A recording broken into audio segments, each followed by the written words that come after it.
आज सर ज्योतिषशास्त्री ह्या विषयाबद्दल प्राथमिक आपल्याला माहिती देणार आहेत. तर मी त्यांना विनंती करते की त्यांनी वर्गाला सुरुवात करावी. धन्यवाद सर.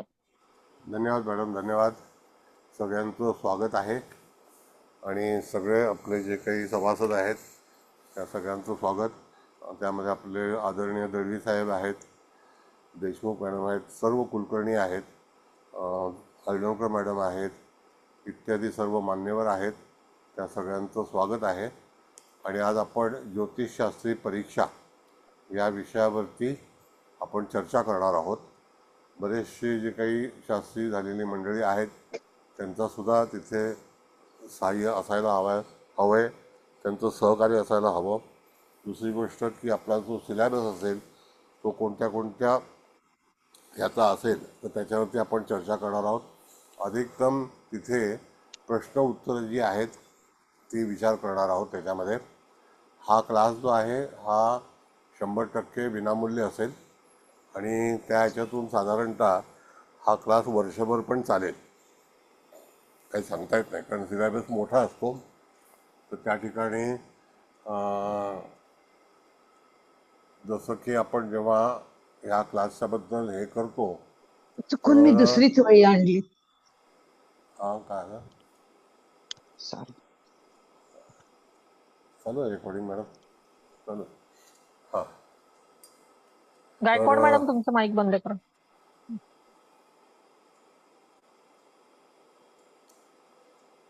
तर आपला जो सिलॅबस आहे तर त्या ह्याच्यामध्ये आपण काय काय शिकणार आहोत तर त्याला एक हे आहे. जी परीक्षा आहे तर ती परीक्षा 2027च्या दरम्यानचा जो विषय असेल तो अजून काही डिक्लेअर झालेला नाही. त्याच्यामध्ये आपल्याला काय काय शिकायचं आहे. तर गणिताला घाबरून तुम्ही असं काही जाऊ नका. याच्यामध्ये गणित अतिशय सोपं आहे, सोपं करून शिकवलं जाईल. पण तत्पूर्वी ज्याला ज्या काही गोष्टी आवश्यक असतात तर त्या गोष्टींचा फार महत्त्व आहे की ज्याच्यामध्ये पंचांग आहे, त्याच्यानंतर ग्रह वक्री कसे होतात, ग्रह मार्गी कसे होतात, ताराचक्र कसं असतं, त्याच्यानंतर ज्याला आपण म्हणतो प्राथमिक जे करायचं असतं तर ते सगळे विषय जे आहेत, करण आहे, योग आहे, ह्याच्यामध्ये कसे तयार होतात हा सगळा भाग जो आहे तो त्या ठिकाणी गणिताचा पार्ट आहे. पण स्टेप बाय स्टेप जे सगळे विषय जे आहेत तर ते विषय त्याच्यामध्ये शिकवले जातील. आणि त्यातून जेव्हा आपल्याला मुळामध्ये काय तर तुमच्याकडे जो विषय येईल त्याच्या अगोदर पूर्वतयारी करायला लागते आपल्याला. तर पूर्वतयारीच्या ह्याच्यामध्ये आपल्याला जेमिनीमध्ये पण तिथे आपण थोडंसं विचार करणार आहोत. त्याच्यानंतर धनस्थानाच्या बाबतीत सगळी जी स्थानं आहेत त्या स्थानांमध्ये आपण विचार करणार आहोत. त्यानंतर संवत्सर आहे, वर्ष आहे, अयन आहे, अयनांश आहे, ऋतू आहे, मास आहे. त्याच्यानंतर जे काही महिने आहेत, महिने म्हणजे आपले मराठी महिने कसे आहेत, चैत्र वैशाख ज्येष्ठ, त्याच्याबद्दलचा विचार करणार आहोत. नंतर त्या ठिकाणी नंदा भद्रात जया रिक्ता पूर्णा ह्या श्रेष्ठ तिथी याबद्दलचा पण विचार करणार आहोत. वार तर तुम्हाला सगळ्यांना माहिती आहे. त्याच्यानंतर ग्रहापासून मंदगती आणि शीघ्रगती हे ग्रह कसे होतात ह्याच्याबद्दल आपण विचार करणार आहोत. नक्षत्रांची संख्या आणि नक्षत्रांचे तारे आणि आकृती वगैरे ह्याच्याबद्दल चर्चा करणार आहोत. संपूर्ण नक्षत्रांचा जो फलादेश आहे तो तुम्हाला लिखित दिला जाईल. त्याच्यावरती तुम्ही त्या ठिकाणी तो अभ्यास करावा पूर्णपणे. त्याच्यानंतर राशींची चिन्ह जी आहेत आकाशामध्ये कशी आहेत आणि नक्षत्रांच्यापासून राशी कशा बनलेल्या आहेत आणि त्याचा शरीरावरती अंमल कसा आहे तर तो एक विचार आपण करणार आहोत. त्याच्यानंतर नवमांश कुंडली अतिशय महत्त्वाची आहे शास्त्री परीक्षेला, तर नवमांश कुंडलीचा पण विचार करणार आहोत. षोडशवर्ग षडवर्ग ह्या बाबतीमध्ये ती कशी बनवायची आणि नुसतं बनवायचे नाहीत तर त्याचा फलादेश कसा लिहायचा त्याच्यावरती फलादेश जो आहे तो त्या ठिकाणी आपल्याला फलादेश पण बघायचा आहे. दुसरी गोष्ट की फलादेशामध्ये जसं आजार आहेत, व्यवसाय आहे, व्यक्तिमत्व आहे, स्वभाव आहेत माणसाचे, ह्याच्याबद्दल पण आपण विचार करणार आहोत. त्याच्यानंतर व्यक्तीचे अवयव जे असतात त्या ह्याच्यामध्ये व्यक्तीच्या सवयी आहेत त्या कशा असू शकतील, त्याच्यानंतर दिशा आणि तत्व ह्याला फार महत्त्व आहे की तत्वानुसार राशी काय फळ देतं, त्या राशीमध्ये असणारा ग्रह, त्याच्यामध्ये आपल्याला जी योग आहेत, फणफर स्थान आहेत, अपोक्लिन आहे, त्याच्यानंतर मारक स्थान आहे, तर मारक स्थानाबद्दल आपण विचार करणार आहोत. बऱ्याचशा पत्रिका मांडून त्याच्यावरती आपल्याला जो काही स्त्री पुरुष आणि त्या ठिकाणी ती काय करू शकेल, तिची प्रगती कशी होईल किंवा त्याचा फलादेश जो आहे तो तुम्ही स्वतःहून कसा तयार करायचा. जर समजा एखादी पत्रिका आणली तर त्या पत्रिकेमध्ये आपल्याला वर्णन करायचं असतं की त्या पत्रिकेमध्ये आपल्याला खरोखर योग कसे वाटतात आणि त्या योगावरती जेव्हा आपण लिखित फलादेश देतो, थोडंसं याच्यामध्ये तुम्हाला लिखाणाचं पण काम करावं लागेल. नोट्स ज्या आहेत त्या तुम्हाला क्लास झाल्यानंतर जो पहिला क्लास होईल त्याच्या नोट्स ज्या आहेत तर त्या तुम्हाला पाठवल्या जातील. पण क्लास अटेंड करतील त्यांचाच ग्रुप आहे तर त्यांना त्या सगळ्या नोट्स दिल्या जातील. त्याच्यानंतर पंचांगाचा जो अभ्यास आहे तो तुम्ही स्वतः करायचा आहे. आणि पंचांग शिकवण्यामध्ये असं काही खास हे नसतं, पण तरीसुद्धा करण आणि योग याची माहिती जी आहे ते योगाचा फलादेश काय असतो आणि नक्षत्रांचा फलादेश फार महत्त्वाचा आहे. 27 नक्षत्रांचं लिखित जे आहे, आता तुम्हाला माहिती आहे मी हल्ली सुरू केलेलं आहे, अश्विनीपासून आज मघा नक्षत्र झालेलं आहे. मग तशी नक्षत्र जी आहेत त्या नक्षत्रांचा फलादेश कुठले किती अंशावरती सुरू होतात आणि किती अंशावरती त्याची समाप्ती आहे, त्याच्यामध्ये चरण किती येतात, त्याच्यामध्ये नवमांश कसे असतील, याचा संपूर्ण फलादेश जो आहे तो नवमांश आपल्या नक्षत्रावरती आपण त्याचा विचार करणार आहोत. त्यानंतर मुख्यतः राशींचा जो फलादेश असतो तो फलादेश अतिशय महत्त्वाचा आहे.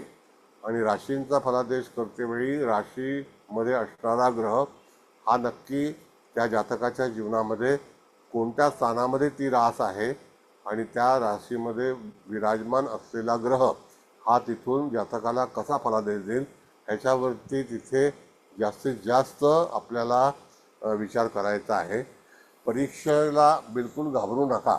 गणित जो आहे तो सोपा करून तुम्हाला शिकवलं जाईल आणि गणिताच्या बाबतीमध्ये तुम्हाला मी विषय सांगतो. मुख्यतः गणित कसं असतं, समजा आज मी जे गणित शिकवेन ते तुमच्या शास्त्रीय परीक्षेच्या पेपरमध्ये त्यावेळेला ते गणित येईलच का असं नाही, पण आमची जी शिकवण्याची पद्धती आहे ती कशी आहे तर तुम्हाला जी काही उत्तर, दक्षिण, पश्चिम, पूर्व, ईशान्य, आग्नेय, वायव्य ह्या प्रांतातली जे काही 8 दिशा ज्या आहेत त्या अष्टदिशातले देश असतील त्या देशावरती असणारे जे काही अक्षांश आणि रेखांश असतील तर त्याला अनुसरून आपल्याला कुंडली कशी बनवायची.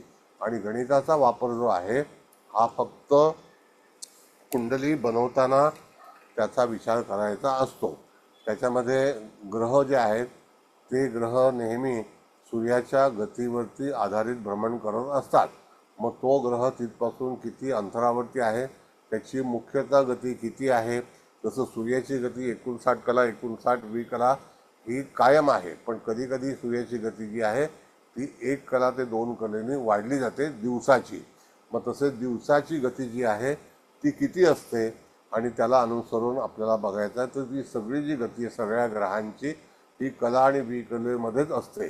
आता शनीसारखा जो ग्रह आहे तो बाह्य ग्रह म्हणून समजला जातो, म्हणजे ज्याला आपण म्हणतो 8, 9, 10 राशी ज्या आहेत त्यांच्या पलीकडचे कक्षेच्या पलीकडचे ग्रह जे आहेत त्यांची गती, त्याच्यामध्ये गुरु आणि शनी हे 2 ग्रह जे आहेत ते त्याला आपण म्हटलेलं आहे मंद गतीचे. मग त्यांची गती कलेमध्ये विकलेमध्ये असू शकते दिवसाला. मग ती कशी काढायची, त्याचं सूर्यापासूनचं अंतर किती असेल त्याच्यावरती आपल्याला गतीचे नियम हे निश्चितच आधारलेले आहेत. मग शास्त्रीय परीक्षेला तुम्हाला लेखन जे आहे ते परीक्षा दिल्यानंतर तुम्हाला ते करावं लागतं परीक्षेला. बरं, समजा परीक्षा तुम्ही दिली नाही पण तरीसुद्धा तुमच्यापाशी ते ज्ञान असणं अत्यंत महत्त्वाचं आहे, गरजेचं आहे. म्हणजे परीक्षा द्यायलाच हवी असा काही माझा आग्रह नाही, पण विषय कोणता येईल त्याच्यावरती तुम्हाला परीक्षा देणं जमलं तर तुम्ही परीक्षा देऊ शकता. पण मुळातच त्याचा जो बेस आहे शास्त्रीय परीक्षेचा तो अभ्यासक्रम शिकणं आणि ज्योतिषी होणं हे गरजेचं आहे. म्हणजे कुंडली वाचन तर आपण रोज नेहमी घेतच असतो, पण त्याच्यावरती आपण जर शास्त्रीय परीक्षेचा विचार केला तर त्या ठिकाणी आपल्याला शास्त्रीचा जो काही जो फलादेश बनवलेला आहे त्याचा जो सिलेबस आहे तो सिलेबस कसा आहे की त्याच्यामधून तुम्हाला ए टू झेड अख्ख्या ब्रह्मांडाची रचना, कुंडलीचं व्यवस्थापन कसं आहे, फलादेश कसा करावा, जया, भद्रा, नंदा वगैरे ह्या ज्या काही तिथी आहेत तर त्या सगळ्या कशा विचारात घ्याव्या, त्या कशा निर्माण होतात, ह्या सगळ्या गोष्टी ज्या आहेत त्याची दिशा कशी असते, तर त्यामधून तुम्हाला भद्रा असेल तर शुभ भद्रा आहे का, अशुभ आहे का, हे सगळं जे विचार आहेत ते शिकवलं जातं. दुसरी गोष्ट की मी कुठल्याही तऱ्हेचं पुस्तक विक्री वगैरे करत नाही, त्याच्यामुळे माझ्याकडून कुठल्याही पुस्तकाची अपेक्षा करू नका. फक्त शिक्षण जे आहे ते चांगल्यापैकी तिथे तुम्हाला मिळेल एवढं निश्चित. आणि त्या ह्याच्यातून जसं आता कुलकर्णी मॅडम आपल्या तृप्ती कुलकर्णी आहेत, त्याच्यानंतर शिंदे मॅडम आहेत, त्या स्वयंशास्त्री आहेत, तर त्यांचे पण काही जर समजा त्यांना इच्छा असेल काही सांगायची तर निश्चित त्यांनासुद्धा तिथे क्लास दिला जाईल की त्यांनीसुद्धा वक्तव्य करावं आणि त्या ठिकाणी तुम्हाला मार्गदर्शन करायला त्यांचं मार्गदर्शन मिळेल असं मी आशा बाळगतो. मग आता अशामध्ये ते बरीच वर्ष झाली शास्त्री होऊन, मला वाटतं 8-1 वर्ष झालेली आहेत. मग तसा त्यांचा अनुभव पण आहे. पण फलादेशावरती तुम्हाला जास्तीत जास्त लक्ष केंद्रित करणं गरजेचं आहे. आणि तो फलादेश करतेवेळी प्राथमिक म्हणजे अगदी झिरोपासून जी सुरुवात होते ती अगदी शेवटपर्यंत तुम्हाला फलवाचन ज्याला आपण म्हणतो ते महत्त्वाचं आहे. म्हणजे शास्त्री परीक्षा झाल्यानंतर सुद्धा फलित करणं काही लोकांना ते कठीण जात होतं आणि ते आता भरपूर काही त्या लोकांना शिकता आलं आणि त्याच्यामुळे त्या ठिकाणी एखादी गोष्ट तुम्हाला जर तुमच्या जातकाला कोणत्या माध्यमातून सांगायची असेल तर त्याच्याकरता तुम्हाला षडवर्ग उपयोगात आणायचा आहे का, षोडश वर्ग आणायचा आहे का, अष्टक वर्ग आणायचा आहे का, हा विचारसुद्धा त्यामध्ये शिकवला जाईल.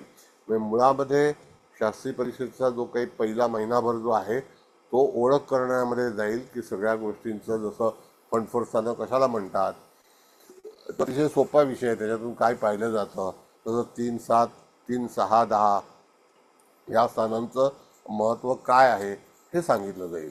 म्हणजे ही जी काही गोष्ट तुम्ही लिहून घेतली तरीसुद्धा न लिहितासुद्धा तुम्ही लक्षात ठेवलं तरीसुद्धा त्याचं महत्त्व आपण रोजची जी पत्रिका शिकतो त्यावेळेला त्या पत्रिकेमध्ये आपण विवेचन करतो. बऱ्याच वेळेला केंद्रातले ग्रह किंवा त्रिकोणातले ग्रह आपल्याला फलित देत नसतील, पण कधी कधी असं होतं की 3, 6, 10मध्ये असणारे ग्रह हे जातकाच्या जीवनामध्ये जास्तीत जास्त फलादेश निर्माण करतात. मग ती युती फायदेशीर आहे का या सगळ्या बाबतीमध्ये विचार केला जाईल की जी युती ग्रहाबरोबर होते ती युती चांगली आहे का वाईट आहे, त्याच्याने त्या जातकाला कोणत्या स्थानातून फलादेश योग्य मिळेल का अयोग्य मिळेल. आणि सगळ्या याच्यामध्ये आपण जर बघितलं तर आपल्या पूर्वाचार्यांनी हा जो काही फलादेशाचा नियम सांगितलेला आहे तर त्यावेळेला त्यांनी असं मार्गदर्शन केलेलं आहे की स्थानगत ग्रहांची फळं ही अतिशय महत्त्वाची असतात आणि त्याच्यातून तुम्हाला हा जो भाग आहे तो विचार केला जाईल. त्यानंतर त्याच्यामध्ये ताजिकचा जो भाग आहे तो सुद्धा समावेश केलेला आहे. ताजिकमधले पण काही जे योग आहेत ते तुम्हाला शिकवले जातील. जर समजा तुम्ही परीक्षेला बसणार असाल तर त्याचं थोडंसं वर्णन असतं, ते वर्णनसुद्धा तुम्हाला करता यावं त्याच्याकरता सुद्धा तिथे आपण विचार केलेला आहे. आता जर समजा तुम्हाला काही प्रश्न विचारायचे असतील तर तुम्ही ते विचार करू शकता. आज काही पत्रिका मांडणार नाही आहे, आज फक्त आपलं जे काही तुमचा परिचय आहे किंवा तुम्हाला काय हवं म्हणजे हा आपला इंट्रोडक्टरी क्लास आहे ज्याच्यामध्ये प्रास्ताविक व्याख्यान आहे. आणि क्लास नेमका सुरू करण्याचा दुसरा उद्देश सांगतो तुम्हाला की सगळ्यांची परिस्थिती 18,000 15,000 भरण्याची नसते आणि वेळ फुकट जातो. त्याच्यानंतर 4 महिने सुट्टी असते आणि त्या 4 महिन्याची पण फी आगाऊ भरली जाते. मग तशा तऱ्हेचा फसवेगिरी होऊ नये म्हणून हा सगळा प्रयत्न आहे. तर तुम्हाला काही म्हणजे तिथे वाईट वाटलं तरीसुद्धा हरकत नाही, पण माझं काम मी करत असतो अधिकतम. आता ही जी मंडळी आहेत त्यांच्यामध्येच कोणतरी शिक्षिका तयार होईल, त्या पण चांगल्या शिकवू शकतील असा मला शाश्वती आहे मला. तर त्याच्यातून पण त्यांना लोकांना त्यांचं भाग्य उघडता येईल किंवा फलादेश करता येईल किंवा त्यांना एक अनुभव मिळेल असा माझा विचार असल्यामुळे हा क्लास मी त्या आधारे तिथे करतो. आता त्याच्यामध्ये कोणाचं काही ऑब्जेक्शन असेल तर तसं काही हरकत नसतं, पण तरीसुद्धा आपल्याला चांगल्या मताने चांगल्या नीतीने हा क्लास पुढे चालवायचा आहे. उगाच फक्त टाईमपास करून काहीतरी करून त्याच्यामध्ये हे करायचं नाही. दुसरी गोष्ट की तुमच्याकडून कुठल्याही तऱ्हेची फी आकारली जाणार नाही. तुमचे आणखी कोण मित्रमंडळी असतील तर त्यांनासुद्धा तुम्ही इथे इन्व्हाइट करू शकता, त्यांनासुद्धा आमंत्रित करू शकता. कारण बाजारामध्ये बऱ्याच ठिकाणी ज्योतिषशास्त्री परीक्षेच्या फीला बघून लोक काही प्रवेश घ्यायचा प्रयत्न करत नाही. तर म्हणून त्या ठिकाणी आता जर समजा तुम्हाला आणखी काही तुमचे प्रश्न असतील तर निश्चितच प्रश्न विचारा. मी त्याच्यावरती तुम्हाला मार्गदर्शन करीन. आणि कुलकर्णी मॅडम स्वतः शास्त्री आहेत तर त्यासुद्धा मार्गदर्शन करतील आणि त्याच्यामध्ये जी काही गरज असेल तर त्या तुम्हाला काही कथन करतील. बोला. सर, बोला मॅडम. आता आपण इंट्रोडक्शन देताना असं म्हणालात की गणित विषयाचा जो सिलेबस आहे तो हां अष्टदिशांचं म्हणजे देश आणि अक्षांश हो ह्याच्यासाठी आपण हे करणार की पत्रिका तयार करताना कोणता ग्रह कुठे येतोय किंवा ते कसं करायचं म्हणजे ह्या सगळ्या गोष्टी त्याच्यात घेणार. आता इथे उल्लेख करताना तुम्ही अष्टदेशांचे देश व अक्षांश रेखांश असं म्हणालात. हो म्हणजे नेमकं काय गणितात असणार आहे? सांगतो. आता कसं आहे माहिती आहे मॅडम, आपल्याकडे 5:30 आपण बिफोर टाईम आहोत. ते आपलं मुझफ्फरनगर म्हणून जे आहे उत्तर भारत, तर ते ब्रिटिशांनी त्याचं आपल्याला टायमिंग फिक्स केलेलं आहे म्हणून आपण 5.5 तास अगोदर आहोत. म्हणजे ते मुझफ्फरनगर हे ठिकाण उत्तर भारतामध्ये अलाहाबाद आहे ते ॲक्च्युली. तर त्या अलाहाबादला ते टायमिंग त्यांनी फिक्स केलेलं आहे. पण समजा जर तुम्ही आसामला गेलात, गुवाहाटीला गेलात, अगरताळाला गेलात तर तुमच्या अक्षांश आणि रेखांशामध्ये फरक येतो. आता त्याच्यातून उणे करा अधिक करा हा जो भाग आहे हा पंचांकाचा पार्ट आहे. तर उद्या कदाचित तुम्हाला अष्टदिशा जे सांगितलेलं आहे तर भारताच्या बाहेरचं जे काय लॅटिट्यूड लॉंगिट्यूड असतं, म्हणजे उदाहरणार्थ आपण बघितलं तर कॅनडामध्ये एखादी व्यक्ती जन्माला आली आहे आणि तुम्हाला परीक्षेला जर कॅनडातलं गणित असेल तर त्या ठिकाणी तिकडच्या अक्षांश आणि रेखांशावरती तुम्हाला पहिल्यांदा लग्न सिद्ध करता आलं पाहिजे. ग्रह जगामध्ये कुठेही तुम्ही जरी गेलात तरी सुद्धा तिथे ग्रहांमध्ये किंचितही फरक पडत नाही. फक्त उदित लग्न जे आहे तर उदाहरणार्थ असं सांगतो मॅडम, उदाहरण आता तुम्ही पूर्व प्रांतामध्ये गेलात तर पूर्व प्रांत हा सुरू होतो जपानपासून, टोकियोपासून.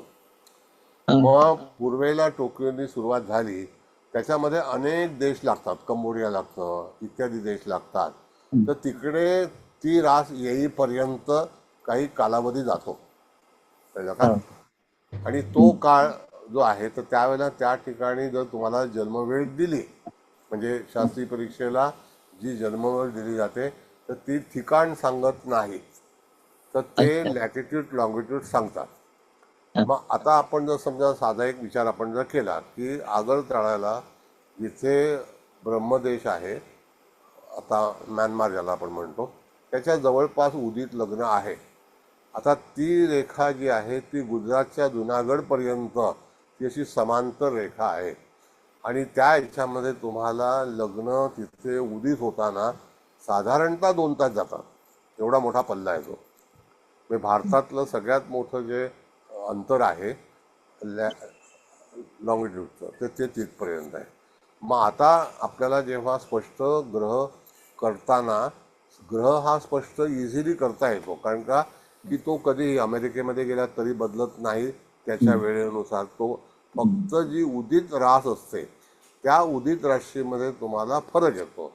त्याच्यामध्ये उदाहरणार्थ असं आहे मॅडम की समजा एखाद्या व्यक्तीचा जन्म न्यूयॉर्कमध्ये झालेला आहे आणि त्याच वेळेला एखाद्या व्यक्तीचा जन्म लॉस एंजेलिसला झालेला आहे, तर त्याच्यामध्ये 2 लग्नांचा फरक येतो, 2 राशींचा. इन शॉर्ट 2 राशींचा फरक, कधी कधी 3 राशींचा फरक येतो. एकच देश आहे पण उदित लग्न हे 2 राशींशी किंवा 3 राशीशी संबंधित येतं. तर ते का होतं?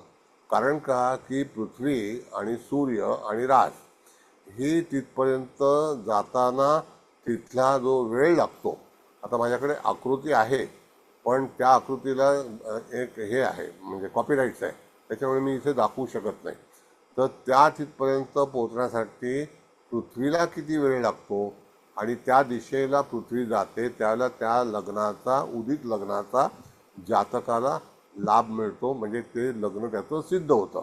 मग त्याच्यातून समजा किती अंशाचं लग्न आहे, आपण जसं पाहतो की 26 अंशाचं आहे किंवा जस्ट बॉर्न आणि आरंभी लग्न आहे का शेवटच्या ह्याच्यामध्ये आहे का 15 अंशाचं आहे, तर ते कसं करायचं.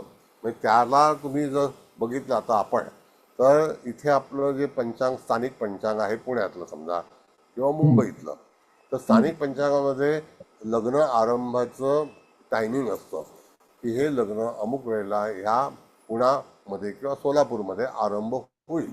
पण तोच जातक जर समजा तमिळनाडूमध्ये जन्माला आला असेल, तंजावरमध्ये जन्माला आला असेल, तर लग्नाच्या याच्यामध्ये किती फरक येईल स्पष्ट लग्न करताना, हा भाग जो आहे तो तुम्हाला मॅथमॅटिक्सने शिकणं गरजेचं आहे. जर तुम्हाला सायंटिफिक शास्त्री परीक्षेला बसायचं असेल तर तुम्हाला ते गणित सायंटिफिक आलं पाहिजे. आता राहिला भाग काय की जेव्हा व्याकरण तुम्हाला गणिताचं कळेल. आता गणिताचं व्याकरण म्हणजे काय आहे की एक तर त्याचे अक्षांश आहेत, रेखांश आहेत, हा एक भाग आहे. उभ्या आडव्या रेषा ज्या आहेत त्याला विचार केलेला आहे. तो आता मी तुम्हाला मागच्या वेळेला मी चार्ट दाखवला होता, तो कदाचित मी पाठवीन. पण भाग असा आहे की त्या ह्याच्यातून तुम्हाला भूमध्य रेखा म्हणजे काय, कर्कवृत्तांत म्हणजे काय, त्याच्यानंतर मकर वृत्तांत म्हणजे काय, सूर्याचा प्ले हा कुठून असतो, तो कुठपर्यंत येतो. जसं आता सूर्य जो आहे तो आता मकर राशीमध्ये जाणार आणि त्याच्यानंतर उत्तरायण सुरू होईल. आता दक्षिणायन सुरू आहे, तर 15 तारखेला उत्तरायण सुरू होईल. त्यावेळेला सूर्याचा प्रवास हा उत्तर दिशेला जाईल, त्यावेळेला दिवस हळूहळू मोठा होत जाणार. आता दिवस लहान आहे, मग त्यावेळेला इक्वेटरला जेव्हा येतो त्यावेळेला तिथे तूळ रास असेल. मग तूळ रास ही नोव्हेंबर महिन्यामध्ये आपण जर बघितलं तर त्या ठिकाणी तिथे बरेचसे तूळ राशीच्या ह्याच्यामध्ये सूर्य असताना काय फलादेश होईल, किंवा मेष राशींचं ज्याला आपण म्हणतो वसंत संपात बिंदू ह्याला कसा निवडला जातो, शरद संपात बिंदू कसा येतो, त्याचं विश्लेषण कसं करावं, हा सगळा जो भाग आहे तो तुम्हाला तिथे लिहिलेला होता. असं मी कळवीन तुम्हाला, लिहून मी तुम्हाला लिहायची गरज भासणार नाही, कारण का हे पुस्तकामध्ये तुम्हाला दिलेलं नसतं त्यांनी. कळलं का? हो. ते फळ्यावरती शिकायला लागतं. बोला. नाही कळलं सर. सर हे गणिताचं फळ्यावरती शिकवणार का सर? आता बघा, मी कुलकर्णी तसं- मॅडमला विनंती केली होती की त्या अच्छा. गणित जर फळ्यावरती त्या करणार असतील तर हं. तसा त्या ठिकाणी गणित फळ्यावरती केलं जाईल.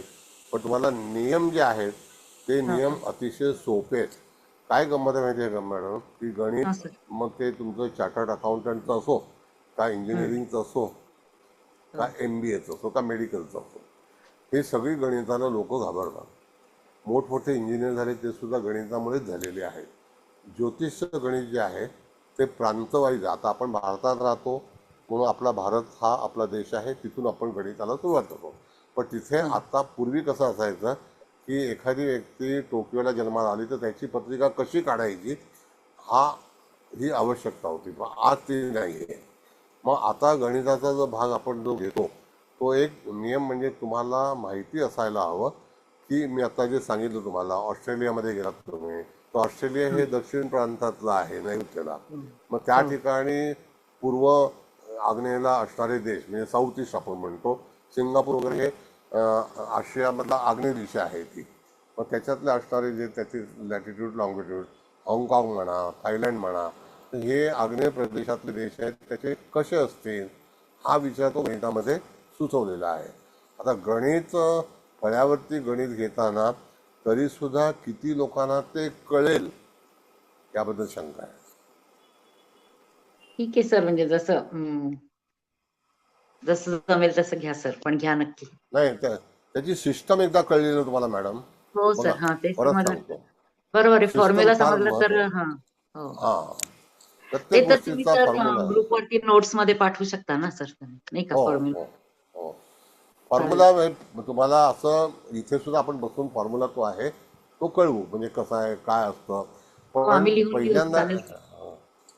आता जसं की जे एफएमएरीज असतात त्या एफएमएरीज मध्ये तुम्हाला पत्रिका जिथे तुम्हाला शास्त्रीय परीक्षा तुम्ही देणार आहात त्या ठिकाणी फक्त आणि फक्त तुम्हाला लॅटिट्यूड लॉंगिट्यूडचाच उल्लेख असतो. बरोबर आहे ना कुलकर्णी मॅडम? हो सर, हो ते सर. गणिताच्या पेपरला ते ज्योतिष सोबती ठेवून देतात वाटतं. बाकीच्या पेपरला नाही, पण गणिताच्या नाही पेपरला ज्योतिष सोबती, त्याच्यामध्ये एफएमआरआयज आहेत ना सगळं, म्हणजे ते आहे, त्याच्यामुळे ते नाही, कुलकर्णी मॅडमने परवानगी शास्त्री असते. केलेलं आहे. हा, कुलकर्णी मॅडमने हो, शास्त्री त्यांना केलेलं आहे. जास्ती ज्योतिषोक्तीच्या माहिती आहे, बरोबर. आधारेच शिकवलं जातं. संस्कार वगैरे करून बाकी सगळ्या पुढच्या गोष्टी हा, त्या सोप्या आहेत स्टेप्स तशा. बघूया आता ते कसं वर्कआउट होईल त्याप्रमाणे मी सरांशी बोलेन. ठीक आहे, थँक्यू. हो चालेल, थँक्यू मॅडम, थँक्यू सर. तिथे एकदम असं घाबरून जाऊ नका. आणि ऐका मॅडम, परीक्षा हा जो भाग आहे ह्याला अजून 2 वर्ष आहेत, म्हणजे वर्ष तर आहे, हो तुम्हाला आहे, हो. वर्षभरचा अभ्यास करावाच लागेल. राहिला गणिताचा जो भाग आहे, तुम्ही भिन्न भिन्न प्रांतातून येता, तर माझं असं मत आहे, आता काही लोक कोल्हापूरचे आहेत, काही पुण्याचे आहेत, काही आणखी खानदेशामध्ये आहेत, तर त्या लोकांनी लोकल तिथे जे इन्स्टिट्यूट असेल तर त्या ठिकाणी जाऊन तिथे स्पेशली गणित शिकावं. निदान ॲटलिस्ट जो बेस असतो ना तो फळ्यावरती माहिती पडेल. कळलं का? हो चालेल सर, चालेल हा. सर. आणि आम्ही ज्या वेळेला गणित शिकलो तर त्यावेळेला म्हणजे आता झाली मला 72 साली, 1972 साली गणित शिकलो. 76 पर्यंत गणित होतं 4 वर्ष. मग त्या 4 वर्षामध्ये त्यांनी फक्त मुंबईतलंच जे गणित आहे किंवा सोलापूरचं, मग त्याच्यामध्ये सोलापूर अगोदर आहे का पुणे अगोदर आहे, ह्याचा जो काही तिथे पंचांगमध्ये भाग दिलेला असतो अधिक आणि पुणे, तर तो आपल्याला कॅल्क्युलेट करायचा. पण तुम्ही म्हणाल उद्या की ऑस्ट्रेलिया किंवा न्यूझीलंड किंवा आणखी एखादं रशियामधलं गणित आलं, येऊ शकतं, नाही येऊ शकत असं नाही, ती त्यांची मर्जी आहे, ते कुठला देतील तो.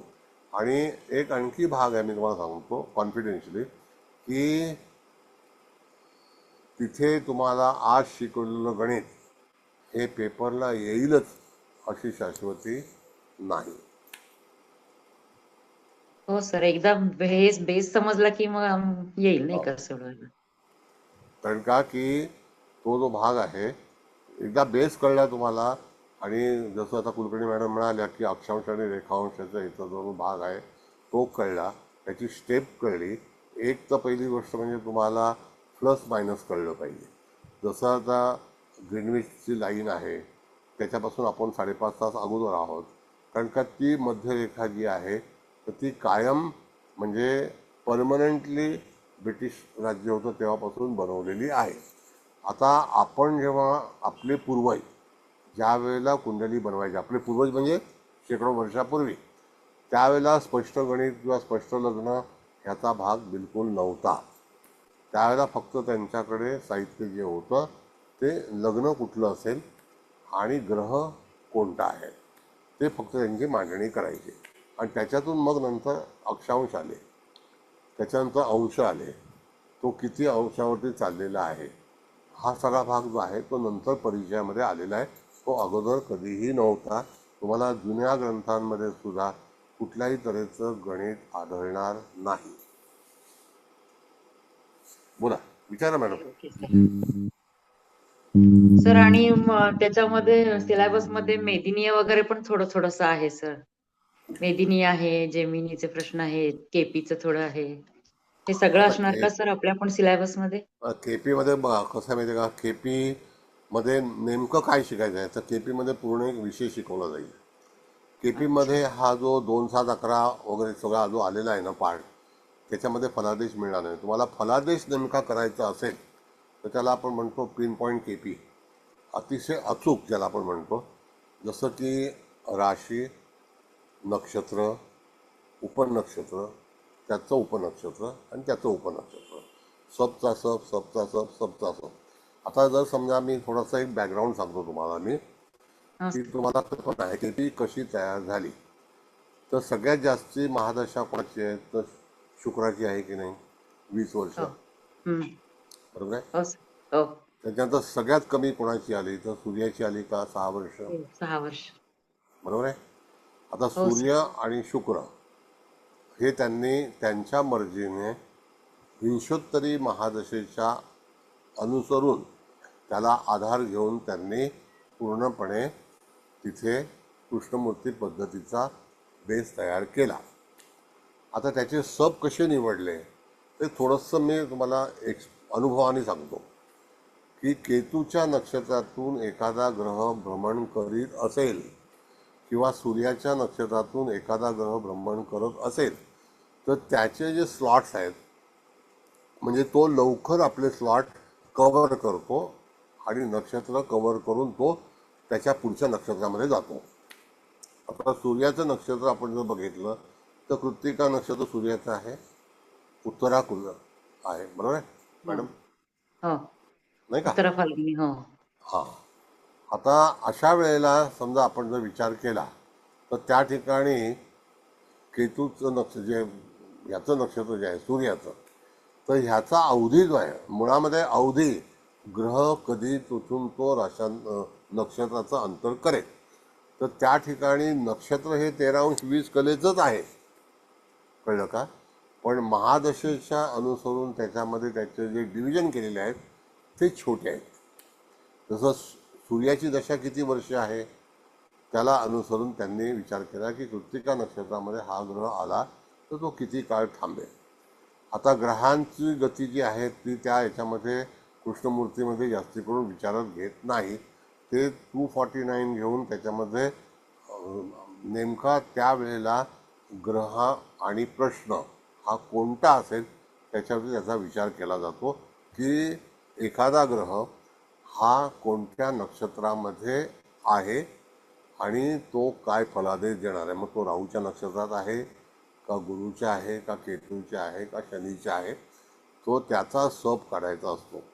त्याच्यानंतर त्याचा सप काढायचा असतो, नंतर त्याचा सप, परत त्याचा सप. नक्षत्र हे 13° कलेचंच आहे, त्याच्यामध्ये वाद नाही.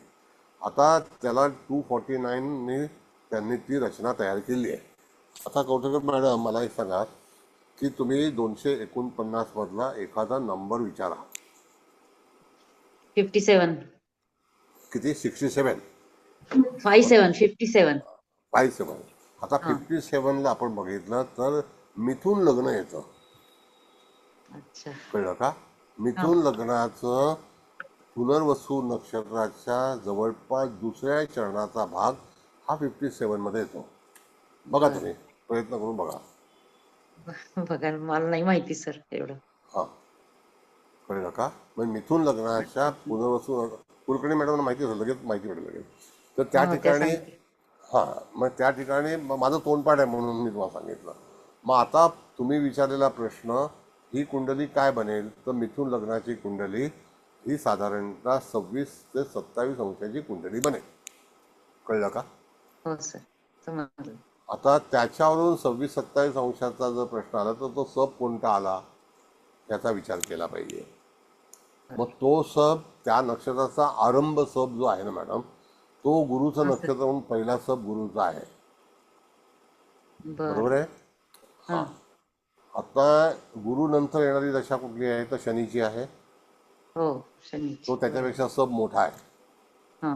बर. शनी नंतर बुधाची दशा येते, हो, तो 17 वर्षाचा म्हणजे मोठा आहे. मोठं. त्याच्यानंतर केतूची दशा येते, लगेच सब सब छोटा होतो. मी एकदम डिटेल्समध्ये सांगतो ना तुम्हाला. हा सर, हा सर. त्याच्यानंतर सब तो आहे तो छोटा होतो. त्याच्यानंतर परत तो शुक्राची दशा येते, मग सब मोठा होतो. मग सूर्याची येते, तो सब छोटा होतो. सूर्याच्या नंतर चंद्राचा येतो. आता चंद्र 10 वर्ष आणि शुक्र 20 वर्ष म्हणजे अर्धा सब आला पाहिजे की नाही. हो, मग बरोबर. तसा तो चंद्राचा आणि शुक्राचा 50-50 आहे. बर. मग नंतर मंगळ 7 वर्ष, मग मंगळाचा सब छोटा आहे. मंगळ नंतर काय आलं राहू, मग तो मोठा सब आहे. राहू. आता राहू मग नंतर गुरु. आता आपण गुरुपासून सुरू केलं होतं सुरू तर केलं. पुनर्वसू नक्षत्राचा शेवटचा सब कुठला तर राहू. राहू. बर. अच्छा, असं. हा. काय समजलं? आता पुनर्वसू नंतर लागणारं नक्षत्र कुठलं आहे? आश्लेषा, पुष्य. पुष्य. हा, पुष्य शनीचा. पुष्य मग शनीचा सब येईल आरंभ. कुलकर्णी मॅडम बरोबर आहे ना? सर माझं केपीचं नाही झालंय काही. मला नाही येत केपी सर. तर आणखी कोण? हा बोला. हा नाही सर, ते केपीचं काय कर म्हणजे तुम्हाला कुंडली सोडवायला वगैरे नाही देत, पण जेव्हा आपल्याला 3 कुंडल्यांचा स्वाध्याय येतो ना, तिथे एक विषय देतात, त्या विषयाच्या 3 कुंडल्या तुम्हाला पूर्ण सोडवून द्यायच्या असतात. तर त्याच्यामध्ये तुम्ही स्वतः किती पद्धतीने ती कुंडली सोडून दाखवता ओके. याच्यावरती त्याला हे असतं. मग आता त्याच्यामध्ये आपण जे दिनवर्ष पद्धती, वर्ष कुंडली म्हणा किंवा परिभ्रमण पद्धती म्हणा किंवा दशा सुद्धा, म्हणजे तुम्ही विंशोत्तरी लावताय का, मग योगिनी दशा लावताय का, म्हणजे तुम्ही काय काय शिकलेलं आहात तेवढं ते त्या पद्धतीत त्या 3च कुंडल्या असतात.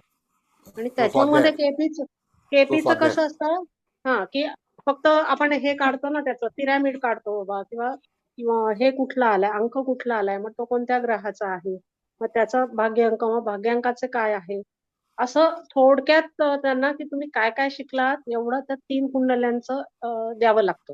तर तिथे तुम्ही बरं. किती पद्धती वापरतात त्याच्यावरती ते बऱ्यापैकी म्हणजे हे करतात. तुमचा अनुभव तिथे सांगायचा असतो थोडक्यात.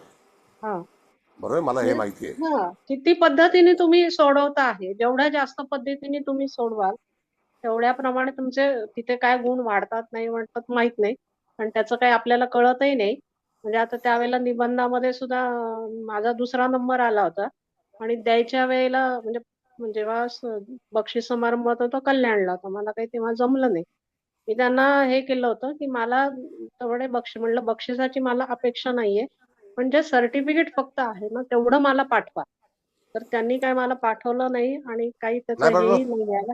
मी सोडून दिलं ते, म्हणजे त्याला काही एवढं हे नाही, आपला निबंध आपल्यापाशी आहे, अभ्यासाला बस झालं. सर्टिफिकेट तुम्हाला दिलं नाही?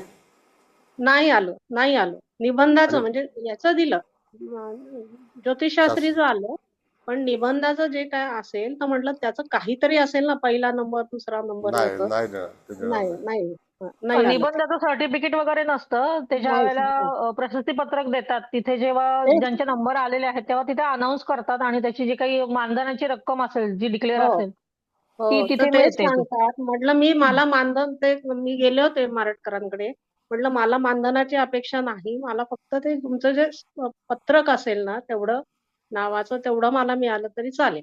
पण ते काही परत करतो म्हणाले, मी सोडून दिलं ते, त्याचा काही प्रश्न नाही. ठीक आहे. पण हे जेवढ्या तुम्ही पद्धती द्याल ना तेवढ्या 3 कुंडल्यांना तेवढं जास्त हे होतं. आता मी जो केपीचा ब्रेकअप सांगितला हो, तो तुम्हाला शिकवला होता का? नाही केपीची आम्हाला ही जुजबी हेच दिली होती, म्हणजे अंक हे कसं पिरॅमिड कुंडली कशी काढायची किंवा अंक जे आहेत आपले त्यांचा काय आहे, मग भाग्यांक आला तर त्याचा काय विचार केला जातो, हे एवढ्या 3 पत्रिकेपुरतीच मामूली आम्हाला शिकवलं होतं की तेवढं एक पान फक्त समजा तुम्ही जर आपल्याला समजा. केपी बद्दलचा उल्लेख करायचा असेल, आता हो जी मी तुम्हाला पद्धती शिकवली हो, त्याचा ब्रेकअप पद्धती ती सांगितला आहे. मी, हो हो, मग ती ते आहे. पद्धती तुम्ही कुठल्या पुस्तकात तरी वाचली का? नाही पद्धती नाही, ते पंचांग आणून पंचांगावरूनच त्या वर्षीचं जे असेल त्याच्यावरून नाही नाही नाही. आता काढायचं जसं असं आहे ते. कवठेकर मॅडमनी प्रश्न हो विचारला हो की हा हो अंक, हो हो, मग त्या कसा आला तो अंकामध्ये असं आहे. तो कसा आला त्याची जाणीव काय करून दिलेली नाही. नाही नाही बरोबर आहे. नाही नाही. त्याच्यानंतर त्या ठिकाणी त्याचा सप कसा तयार होतो हो त्याची हो सायकल आहे. हो, मग आहे प्रत्येक आहे. नक्षत्र बदलतं. मग पहिला सप जो आहे तो पुष्य नक्षत्राचा मोठा आहे तर तो शनीचा आहे, हो आश्लेषा नक्षत्राचा बुधाचा आहे. हो म्हणजे नक्षत्र आरंभ होतो. आता त्याच्यामध्ये कसं आहे 249 मध्ये त्याच्याही अगोदर आपल्या पूर्वजांनी 243 पद्धती काढली होती फार पूर्वी, हा 100 वर्षापूर्वी साधारणतः. तर त्याच्यानंतर त्या पद्धतीमध्ये 6 सप वाढवले आणि कृष्णमूर्तींनी आणि तो तयार त्यावेळेस केला. तयार केलं. कळलं का? हा भाग आहे. बरं, आणखी कोणाला काही प्रश्न? सर प्रश्न कुंडलीवरती पण असतो ना, म्हणजे प्रश्न कुंडली हा पण आहे ना शास्त्रीमध्ये?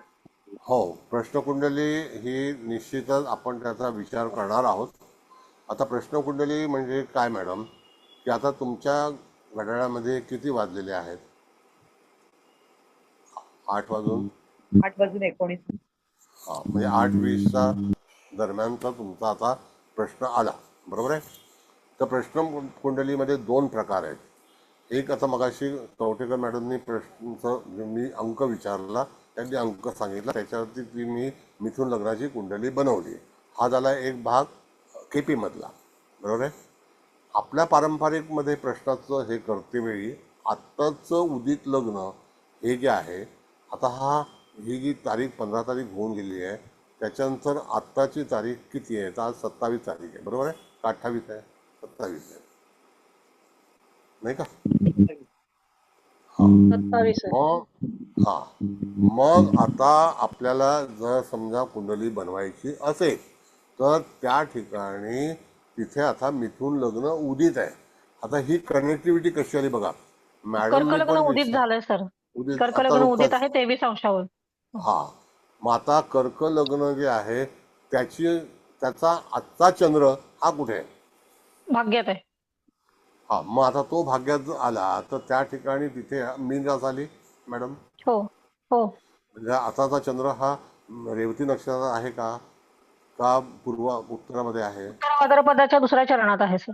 हा, मग उत्तराच्या ह्याच्यामध्ये नक्षत्राचं फलित आपल्याला जर माहिती असेल तर नक्षत्रावरून तुम्हाला प्रश्न सोडवायचा आहे. Number 1 Satpalkar madam. त्याच्यानंतर लग्नेश हा भाग्यात आहे, तर जातकाचा प्रश्न हा भाग्यासंदर्भात असू शकतो. कळलं का? हा एक विचार केला जातो. म्हणजे चंद्र जिथे असेल त्या स्थानावरून आपण अंदाज बांधायचा. नाही, चंद्र जिथे नाही, लग्नेश म्हणून लग्न आता त्यांनी लग्नेश म्हणून. सांगितलं. हा. लग्नेश म्हणून. मग आता लग्नेश म्हणून त्यांनी सांगितलेलं आहे, तर त्यावेळेला इत्यादी ग्रह म्हणजे आता धनुराशीला आपण जर बघितलं तर त्या ठिकाणी उदित लग्न कर्क असेल तर त्या ठिकाणी धनुरास कुठे आली? तर धनुरास ही षष्ठ स्थानामध्ये आली का? हो. हा, मग तिथे रवी आणि मंगळ दोन्ही ग्रह आहेत की नाही? शुक्र मंगळ. रवी मंगळ शुक्र हे 3 ग्रह आहेत. हो. मग ते 3 ग्रह जर तिथे असतील तर त्या ठिकाणी जातकाचं दशम स्थानासंदर्भातलं प्रश्न असेल तर तो कोणत्या राशीत आहे? तर गुरुच्या राशीत आहे. रवी सोबत आहे, कारण कर्क लग्नाला दशम स्थान कोणाचं येतं? मंगळाचं येतं, बरोबर आहे. हो, मेष असं. हा, मग आता तिथे त्याचा अधिपती हा षष्ठात आहे आणि जर जातकाचा ते उपचय स्थान आहे.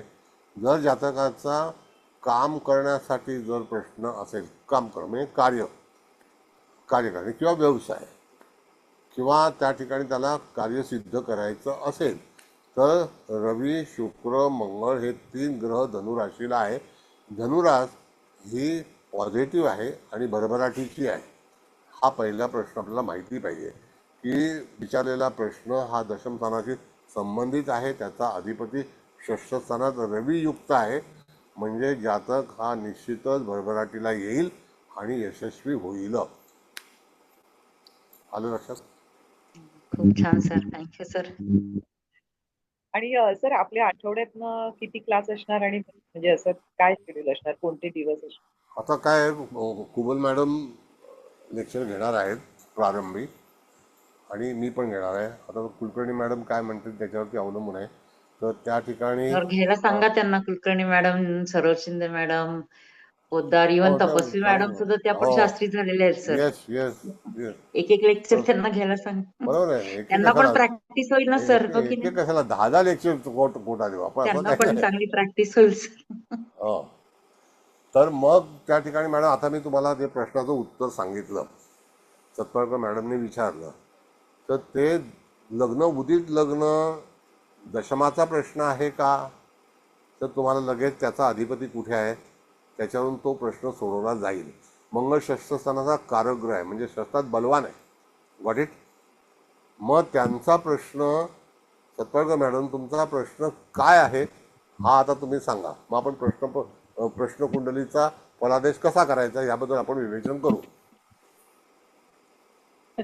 तर असं काही मनात प्रश्न धरून नव्हते विचारली, म्हणजे प्रश्न कुंडली आहे ना असं बरं, ठीक आहे. मग आता तुम्हाला सिस्टम कळली का? सिस्टम कळेल. System is very simple. बघा असं आहे, आता तुम्ही माझी किती लेक्चर अटेंड केली मला माहिती नाही आहे, पण तरीसुद्धा मी पद्धतीने शिकवतो. मी उगाच ते मांदी बघा, गुली बघा, वखरी बघा, चक्री बघा हे भानगडी करत बसत नाही. आता भाग असा आहे की कृष्णमूर्ती पद्धतीमध्ये वक्री ग्रहाला जास्ती प्राधान्य दिलेलं आहे. का दिले ते म्हणाले की ग्रह जेव्हा मार्गी होईल तेव्हा तुमचं काम सिद्ध होईल, म्हणजे काम होऊन जाईल, म्हणजे काम पूर्ण होईल. इन शॉर्ट, कळलं का? पण आपल्याकडे वक्री ग्रह हा कधी मार्गी होणार आहे ह्याच्याबद्दलचा लेखाजोखा उपलब्ध असतो, कृष्णमूर्तीमध्ये तो नसतो. कळलं? आणि कृष्णमूर्तीमध्ये काम कधी होईल, जेव्हा तो त्याच्या सबमधून प्रवास करेल आणि तो सब काही तासाचा आहे का काही दिवसाचा आहे का त्याच्यावरती त्या ह्याच्यामध्ये पूर्णपणे तुम्ही कार्य सिद्ध करू शकाल. हे कृष्णमूर्ती झालं. आता आपल्याकडे असं आहे की इथे ना शनी वक्री आहे, फक्त गुरु वक्री आहे इथे. कळलं का? आजच्या स्थितीला गुरु वक्री आहे. आता गुरु वक्री आहे तर कोण आहे तो? गुरु कुठल्या राशीचा अधिपती आहे? तर षष्ठाधिपती आहे. आणि भाग्याधिपती म्हणजे चंद्र ज्या राशीमध्ये आजचा आहे त्याचा अधिपती गुरु हा 12व्या स्थानामध्ये आता वक्री आहे. Got it? कुलकर्णी मॅडम, बरोबर आहे ना?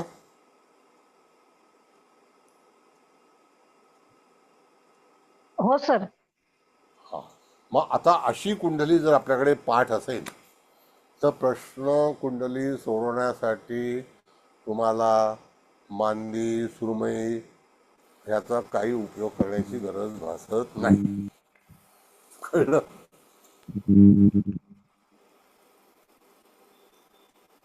म्हणजे गोचर रोजचं बघायलाच पाहिजे तुम्ही, नाही का? लक्षात असेल डोक्यात तर पाहिजे. आता प्रश्न जसं कुंडली मी पण. कुलकर्णी मॅडमने सांगितलं की चंद्र आज मीन राशीमध्ये आहे, हो, पूर्वा उत्तरा भाद्रपदा नक्षत्रामध्ये आहे, पुढे तो रेवतीमध्ये उद्या जाईल. जाईल. बरोबर. मग आता रेवती नक्षत्र खराबच आहे का? बिलकुल नाही. नाही. मी नक्षत्रांचं आज मघा नक्षत्र तुम्हाला पाठवलेलं आहे, ते तुम्ही वाचलं हो असेल. हो सर. तर हो मघा नक्षत्र किती पॉवरफुल आहे हो मॅडम. ना, तेच. हो सर. आश्लेषा पाठवलं होतं काल, खराब होतं का? नाही नाही नाही सर. नाही नाही. मग तिथे तुम्हाला विचार करून तिथे प्रश्न सोडवला पाहिजे.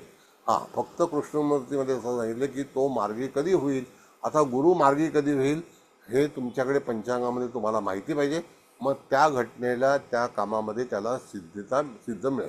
आता तो कशासाठी वापरला जाईल? गुरु षष्ठेश आहे आणि भाग्येश आहे. जर भाग्याधिपती 12व्या स्थानात आहे तर भाग्य कुठे होईल? तर कदाचित परदेशामध्ये होईल, पर ठिकाणी होईल, पर गावामध्ये होईल, कारण तो भाग्येश आहे.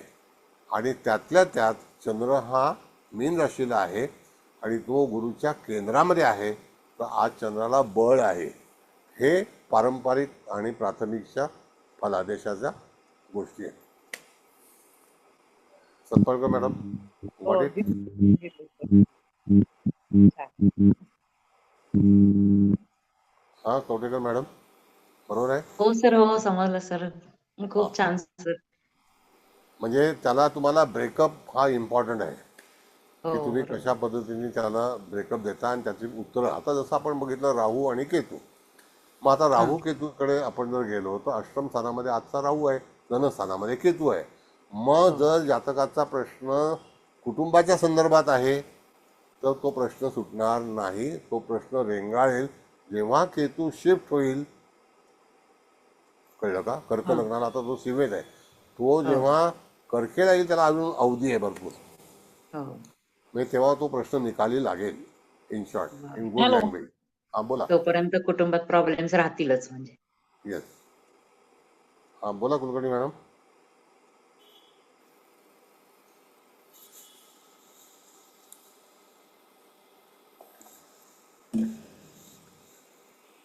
म्हणजे प्रश्नकुंडली कशी सोडवायची ह्याच्याबद्दल आणखी कोणाला इत्यंभूत माहिती हवी आहे का?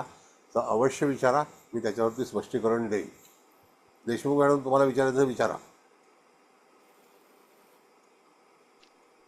सर एखादं लेक्चर, 1-2 लेक्चर्स प्रश्नकुंडलीमध्ये घ्या ना सर प्रश्न कुंडलीवर. प्रश्नकुंडलीमध्ये सर आपण नक्षत्रांचाही विचार केला पाहिजे आणि राशींचाही विचार केला पाहिजे ना.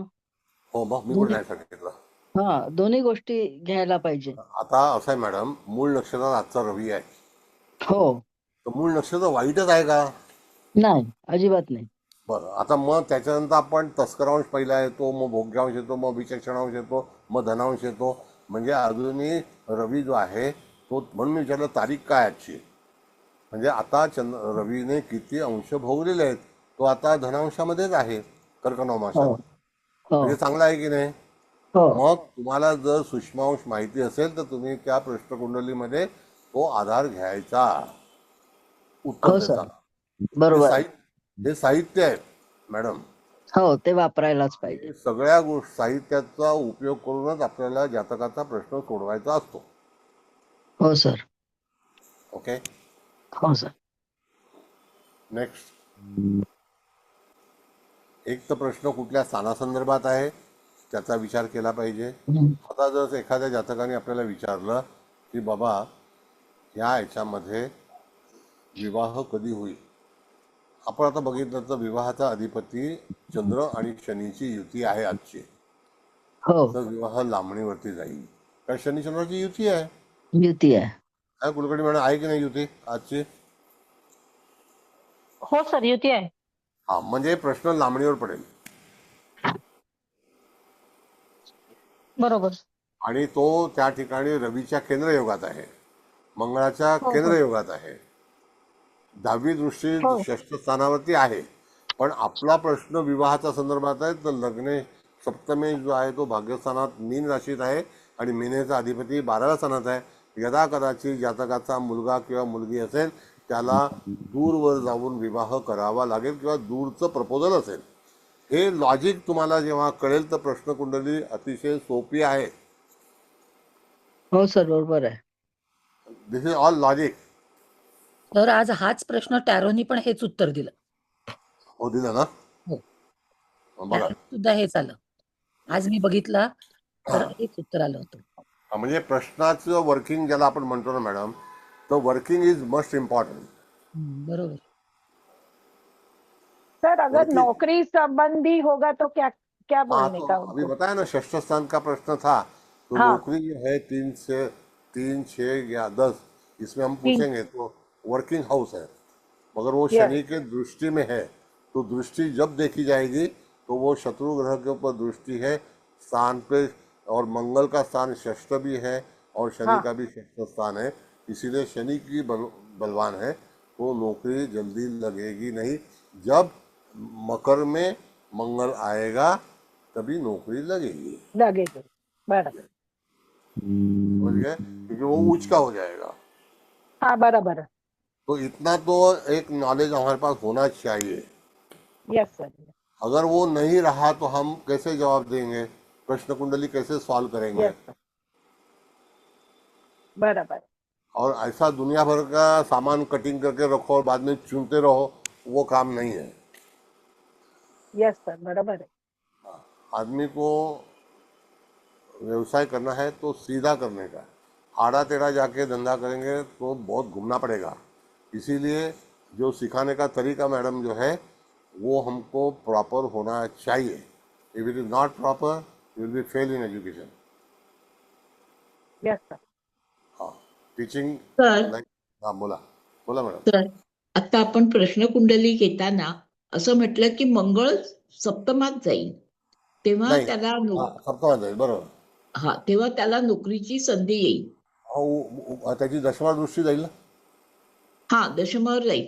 पण सर आता जर 9व्या घर म्हणजे षष्ठामध्ये धनुरास आहे आणि तिथे रवीचं स्थान म्हणजे मुवमेंट चालू आहे, गोचरी आहे आणि कर्क लग्नाला ह्याच्यात व्ययस्थानामध्ये गुरु आहे, गुरुची दृष्टी रवीवर आहे. मग षष्ठ स्थानात असताना 15 जानेवारीपर्यंत नोकरीची संधी येऊ शकत नाही का? नाही नाही, आता मंगळ जेव्हा बघा, आता जातकाचा कर्क लग्नावरती प्रश्न आलेला आहे. हा तर तुम्ही जेव्हा एस्टिमेट करणार आहोत की बाबा हा याला कधी प्रपोजल येईल, तर हा जोपर्यंत मंगळ उच्चीचा होणार नाही अच्छा. तोपर्यंत मंगळ हा त्या ठिकाणी कर्माचा कारक पण आहे. हो हो, दशमाधिपती आहे ना. दशमेश आहे. हा हा, अधिक तो पंचमेश सुद्धा आहे, केंद्र हो आणि सर, हो त्रिकोणाचा कारक आहे. हो. हा तर त्याकरता मंगळ बदलल्याशिवाय तिथे त्याला नोकरी मिळणार नाही. कर्क लग्नाच्या वरती प्रश्न असल्यामुळे होय, त्याच्यासाठीच विचारलं मी, कारण कर्क असल्यामुळे तो मिथुनी व्ययस्थानातून दृष्टी टाकतोय गुरु, म्हणून माझ्या डोक्यात अशी शंका आली की रवी हा सुद्धा नोकरीचा कारक ग्रह आहे आणि तो षष्ठात आहे, त्यामुळे होऊ शकतं का असं. हा, मग आता त्या ठिकाणी कसं आहे की फास्ट मुवमेंटचे जे प्लॅनेट आहेत ना मॅडम, हा. त्याचं गणित आपल्याकडे हातामध्ये पाहिजे की तो कधी बदलणार आहे. आता सूर्य बदलणार आहे 15 जानेवारीला, होय म्हणजे अजून 17-18 दिवस आहेत, होय नाही का? म्हणजे हो 17-18 दिवसानंतर अपॉर्च्युनिटी येईल असं सांगायला हरकत नाही. हा म्हणजे तुम्हाला जेव्हा प्रेडिक्शन काही 2 तासामध्येच काम होईल असं नाही. यू हॅव टू हा. वेट फॉर, तुम्हाला वाट पाहावी लागेल. हम्म. कारण का की शनी भाग्यात आहे हा आणि गुरु 12व्या स्थानामध्ये आहे, हो असं आहे. मग तिथे तुम्हाला प्रश्न सोडवताना प्रश्नकुंडलीचा विचार कसा करावा हे प्रात्यक्षिक मी तुम्हाला आता सांगितलेलं आहे. हो सर सर म्हणजे शनीची दृष्टी षष्ठावर आहे आणि गुरुची पण आहे. म्हणजे Yes. मग आजारासंबंधी पण काहीतरी प्रश्न उद्भवतील ना सर? नाही, मग आता बघा, पहिल्या जातकाने विचारलेला प्रश्न कोणता आहे? नाही, समजा आजारासंबंधी. आजारासंबंधी प्रश्न असेल तर. मग रवी जेव्हा जाईल मकरेला येईल, अच्छा, त्यावरती लग्नावरती दृष्टी जाईल, बर, हा, तेव्हा तो तंदुरुस्त होईल, हो, नाही का? हो सर, हो. बरोबर आहे. सर एक विचारू? हा, बोला. शनी एखाद्याच्या मूळ कुंडलीतच जर शनी दृष्टी टाकत असेल षष्ठावर, हा, तर मग हे सगळं केव्हा हलणार? म्हणजे जॉबचे. नाही, आता मूळ कुंडलीमध्ये शनी जर षष्ठात आहे तर त्या नाही ठिकाणी नाही चतुर्थात आहे समजा आणि त्याची दृष्टी षष्ठात आहे, हा, तर मग तो म्हणजे कायमच दृष्टी आहे ना त्याची षष्ठावर. मग कायम दृष्टी असलं तरी सुद्धा जॉब मिळणार नाही असं होणारच नाही कधी. मग त्यावेळेला जर मूळची पत्रिका जर असेल अशा व्यक्तीची, तर लग्न कोणतं आहे मॅडम? कर्क, तेच आता हे जे चाललं होतं ना अराउंड दॅट. ठीक आहे, ठीक आहे, अराउंड दॅट.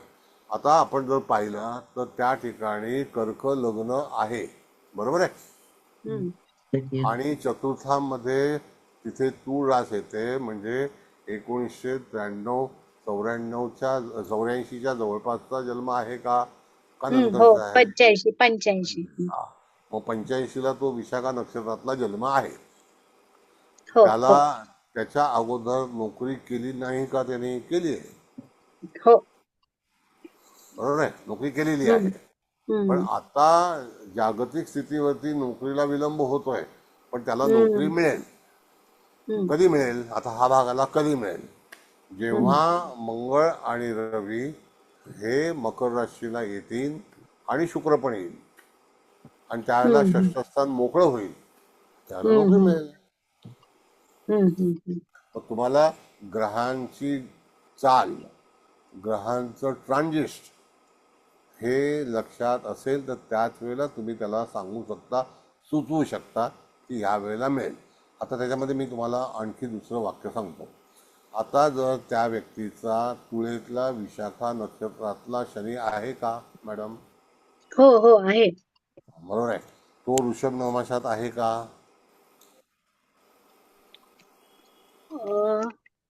मिथून येत आहे. मिथुन आहे, म्हणजे तो त्या ठिकाणी 26-40च्या नंतर आहे, कळलं का? 28 आहे.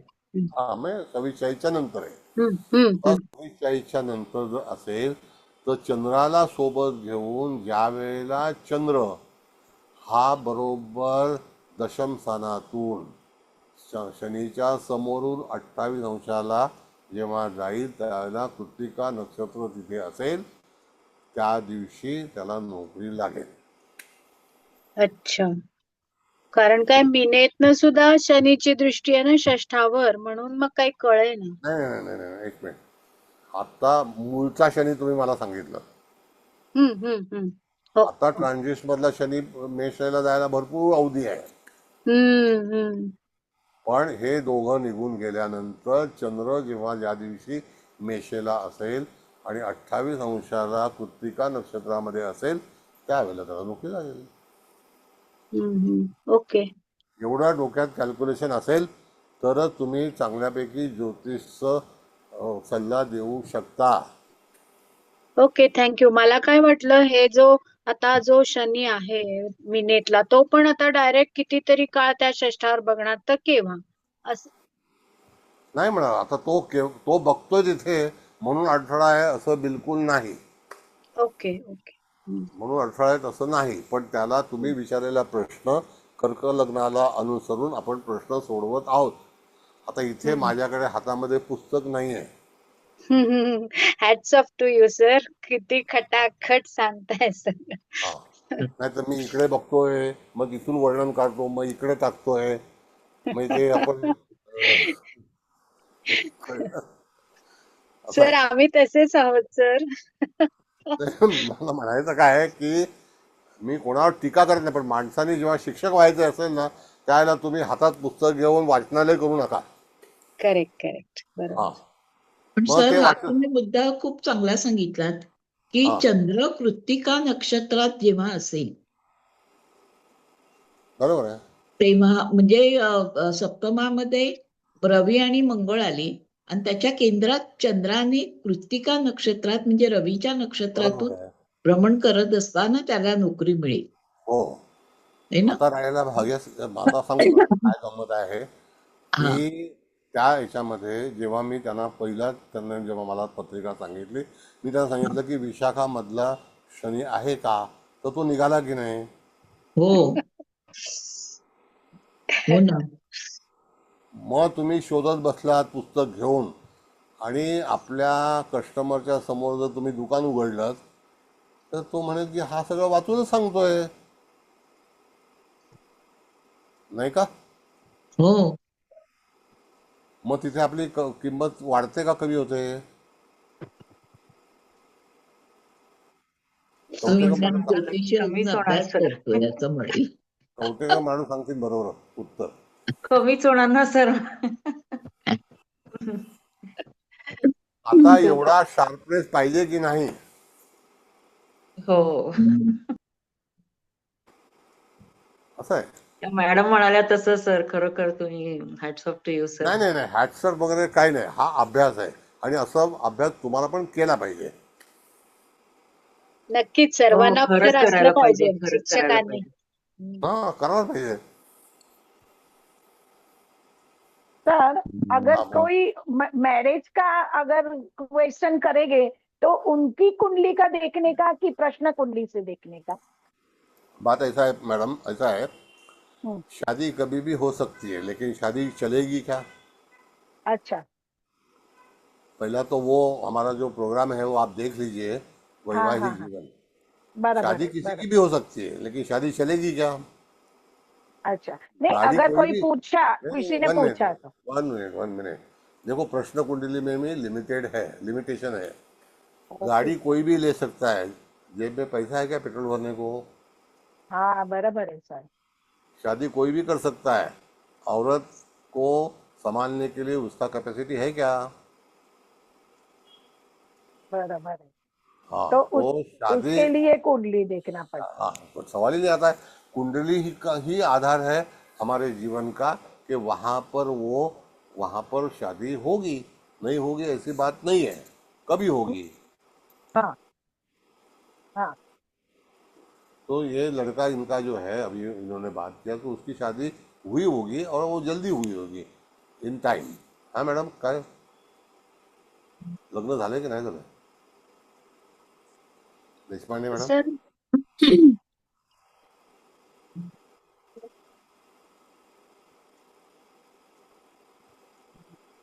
मतलब शादी हो सकती है नहीं हो सकती वो नहीं है, पहली बात तो संसार कैसा चलेगा।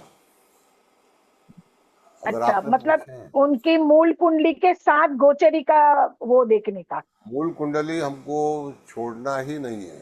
नहीं है। अच्छा, और उसके हिसाब से अपने को देखने का कि कब उनकी शादी होगी। क्वेश्चन कंटिन्यू तो अभी चतुर्थ का शनि लग्न के ऊपर दृष्टि रखता है 10वीं, हाँ तो कभी ना कभी इंसान को टेंशन तनाव आएगा ही आएगा। सप्तम में दृष्टि है तो वर्किंग हाउस पे दृष्टि है, तो कामकाज में एडजस्टमेंट करना ही पड़ेगा।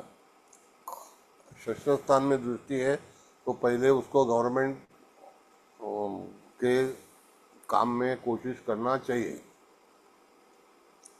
समझ गए आप? सर हाँ बराबर है सर। सरकारी मुझे नौकरी एक में थोड़ा कंफ्यूजन है कि अगर मैरिज का देखने का होगा तो मतलब कैसे कैसे क्या क्या देखना चाहिए? एक तो गुरु देखना चाहिए, फिर मैडम 1 मिनट। पहली बात तो उसकी कुंडली में समझो शनि है या हाँ राहु है, केतु है, तो हाँ शादी नहीं होगी ऐसी बात नहीं है।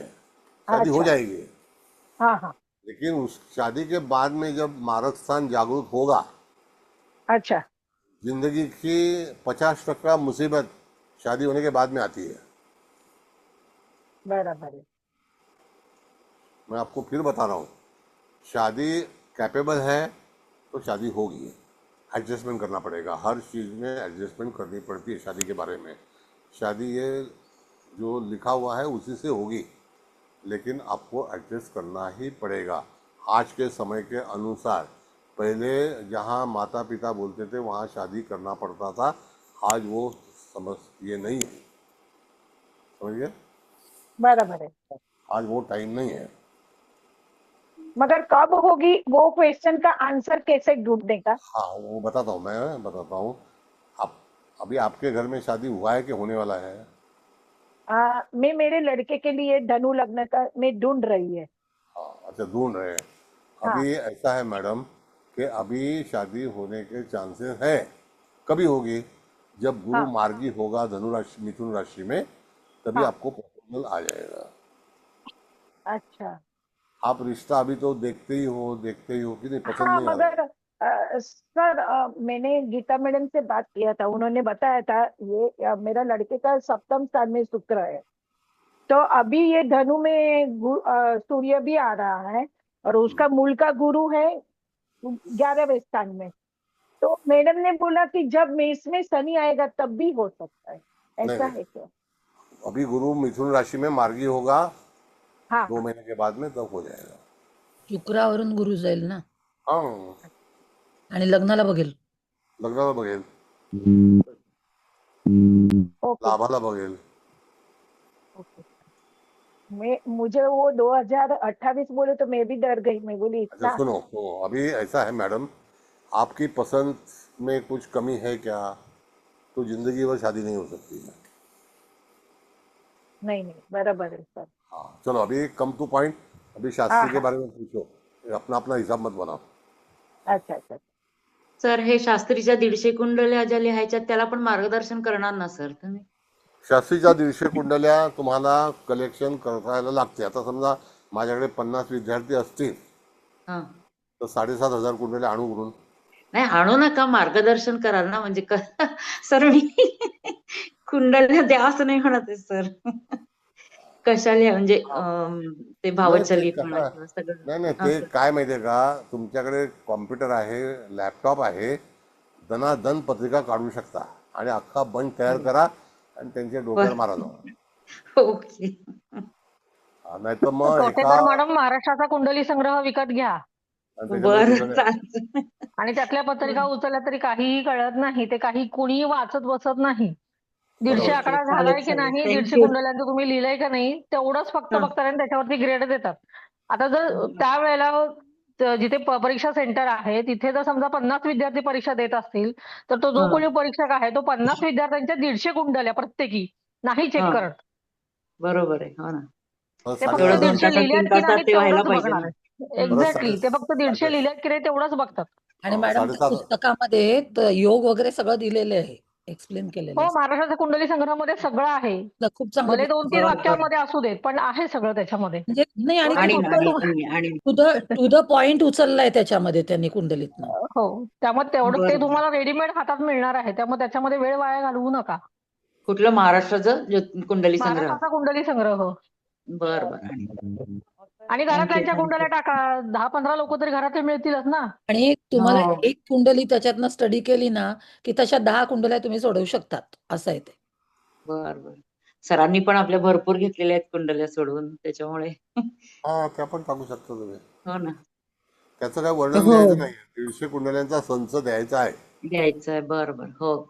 कोणत्याही चालतील मॅडम, पण जर स्पेसिफिक तुम्ही असं केलं 5 बाबा मी आता सरांनी आपल्या घेतल्या IAS च्या तर 5 त्या टाकल्या, 5 डॉक्टरच्या टाकल्या, अशा टाकल्यात तरी तुमचं ते होऊन जातात.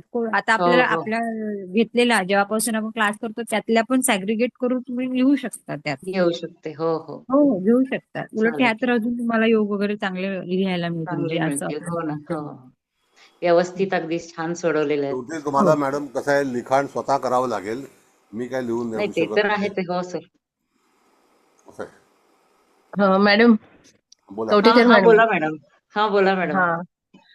मला काय म्हणायचंय की जे काही 150 कुंडल्या जे आहेत तर सगळ्यात हा महत्वाचं म्हणजे बोला. आवाज गेला मॅडम तुमचा. आवाज उद्धार मॅडम. गेला. खोकला येतोय. तर त्याच्यामध्ये असं की त्याचं बर्डन तुम्ही घेऊ नका. आणि मला असं म्हणायचंय की ज्या कुंडल्या आता जसं सगळ्यांनी सांगितलं तुम्हाला तुम्ही इथून तिथून कलेक्ट करा, ते कलेक्शन राहू द्या. ते कराच कलेक्शन, पण प्रत्येक हा कुंडली सोडवताना मला असं वाटतं ही एक खूप छान संधी असते की जेव्हा तुम्हाला फक्त ते सबमिट करायचंय अशा ह्याचा हा हेतू ठेवू नका. त्या प्रत्येक कुंडलीमधून मला काहीतरी शिकायचंय आणि अशा तऱ्हेने काही सपोज कॉमन पास असतील किंवा काहीतरी वेगळे असतील, काही लग्नाची असेल, काही जॉबची असेल किंवा आणखीन काहीतरी हे असेल, तर तो योग किंवा ती घटना काही असेल, काही निगेटिव्ह हे असेल, तर ते का घडलं, कशासाठी, म्हणजे असा तुम्ही कुंडलीचा बरं. असा हो हो अभ्यास केला ना नक्की मॅडम, मॅडम. तर हा खूप मदत होते. आणि मला असं वाटतं ही संधी परत भेटत नाही. नाही हे जर मिळणार. हो आणि पॉझिटिव्ह विचार आपण केला ना, मी तुम्हाला खरं सांगते, तुम्हाला बर्डन वाटणार नाही आणि ह्याच्यापेक्षा छान अभ्यास आपला होत नाही. हा अभ्यास खूप छान होईल तुमचा. तुम्ही टेन्शन, हो मेन म्हणजे टेन्शन घेऊ नका नाही नाही नाही घेणार. अभ्यासाच्या ह्याच्यानी, आणि मला यातनं शिकता येईल, कारण हे पूर्णपणे तुमचं असणार आहे. त्यांनी चेक करू दे न करू दे, पण हा अभ्यास तुमचा आहे, नॉलेज तुमच्याकडे राहणार आहे. आणि तुम्हाला तर सरांचे इतके सारे रेफरन्सेस, सरांनी इतक्या साऱ्या हो गोष्टी शिकवल्या आहेत, खूप सोपं जाईल, काहीच काळजी करू नका तुम्ही. Okay thank you madam. आणि 1 वर्ष आहे संपूर्ण 27 पर्यंत, म्हणजे हो आरामात हो, होईल. एकदम ओके. छान आणि हे होईल. मॅडम, महाराष्ट्राच्या कुंडली संग्रहामध्ये म्हणजे सर्वसामान्य लोकांच्या पण कुंडल्या आहेत. म्हणजे अपघात बर बर. झालेल्या, त्वचा रोगाच्या, अशाही कुंडल्या आहेत त्याच्यामध्ये. फक्त हो असं नाही की हो, जे मोठे सेलिब्रिटी आहेत, हा म्हणजे येस. नटनटी म्हणा किंवा उद्योगपती म्हणा, राजकारणी म्हणा, यांच्याच नाहीयेत. सामान्य लोकांच्या पत्रिका सुद्धा त्याच्यामध्ये, म्हणजे तुम्हाला अभ्यासही त्याच्यामध्ये होईल. आणि सरांनी घेतलेल्या ते कमीत कमी 50-60 तरी सापडतीलच आपल्या वहीमध्ये, हो असतील त्या. हो हो आरामात. युट्यूबला मिळतील, आपल्या घरातल्यांच्या हा असतील. आरामात तुमचे 150 कधी होऊन जातील कळणार पण नाही मॅडम. आणि बर त्याच्या बर त्या बर. कुंडल्यांमध्ये ना योग त्यांनी दिलेले आहे. तो योग स्टडी करा आणि तुम्ही ज्या कुंडल्या घेणार त्याच्यात तसा योग सापडतो का बघा. असं बर असं बर चालेल. अभ्यास थँक्यू करा मॅडम. तुम्ही. सगळ्यांना थँक्यू. नाही, गाईडलाईन चांगले देतात हे लोक. अनुभवी आहेत, सगळे चांगले आहेत. कळलं का? हो ना.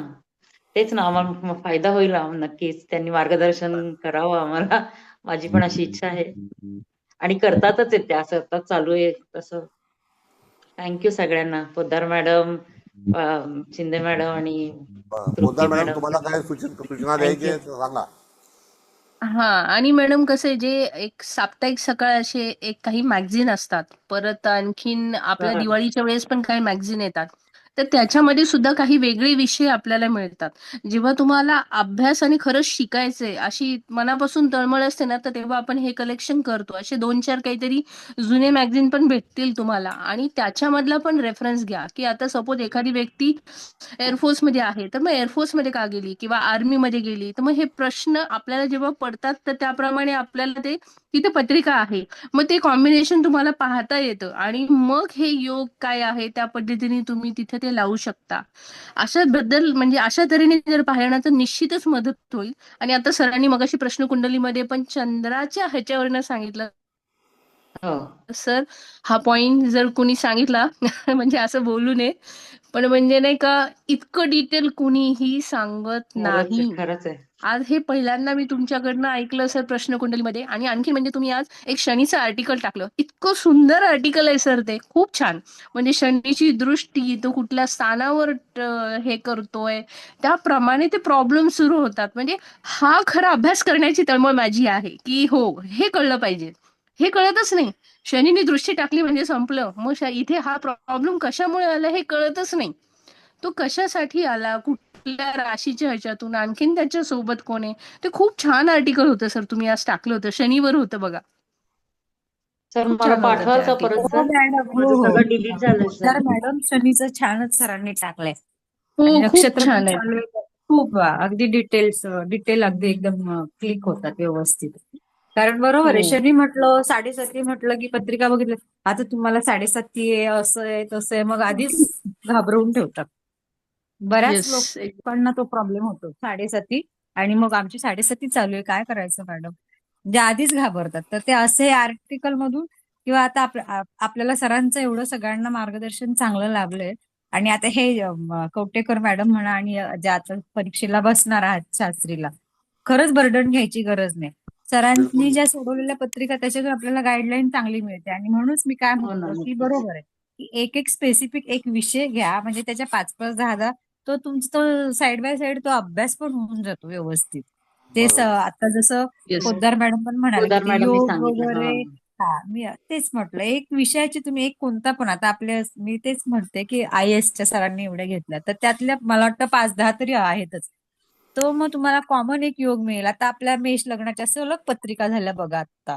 हो ना. हो. मग ते मेष लग्न कसं भरारी म्हणजे असं आपण तो एक हम्म. तुम्ही हे केलात ना. आणि आता सरांकडे आपण एवढं इतके दिवस करतोय म्हटल्यावर आता तुम्हाला काहीच बर्डन घ्यायची गरज नाही मॅडम. अगदी नाही लवकर नाही होतील नाही, तुमच्या नक्की घरी. होत. अगदी लगेच लिहून होतील.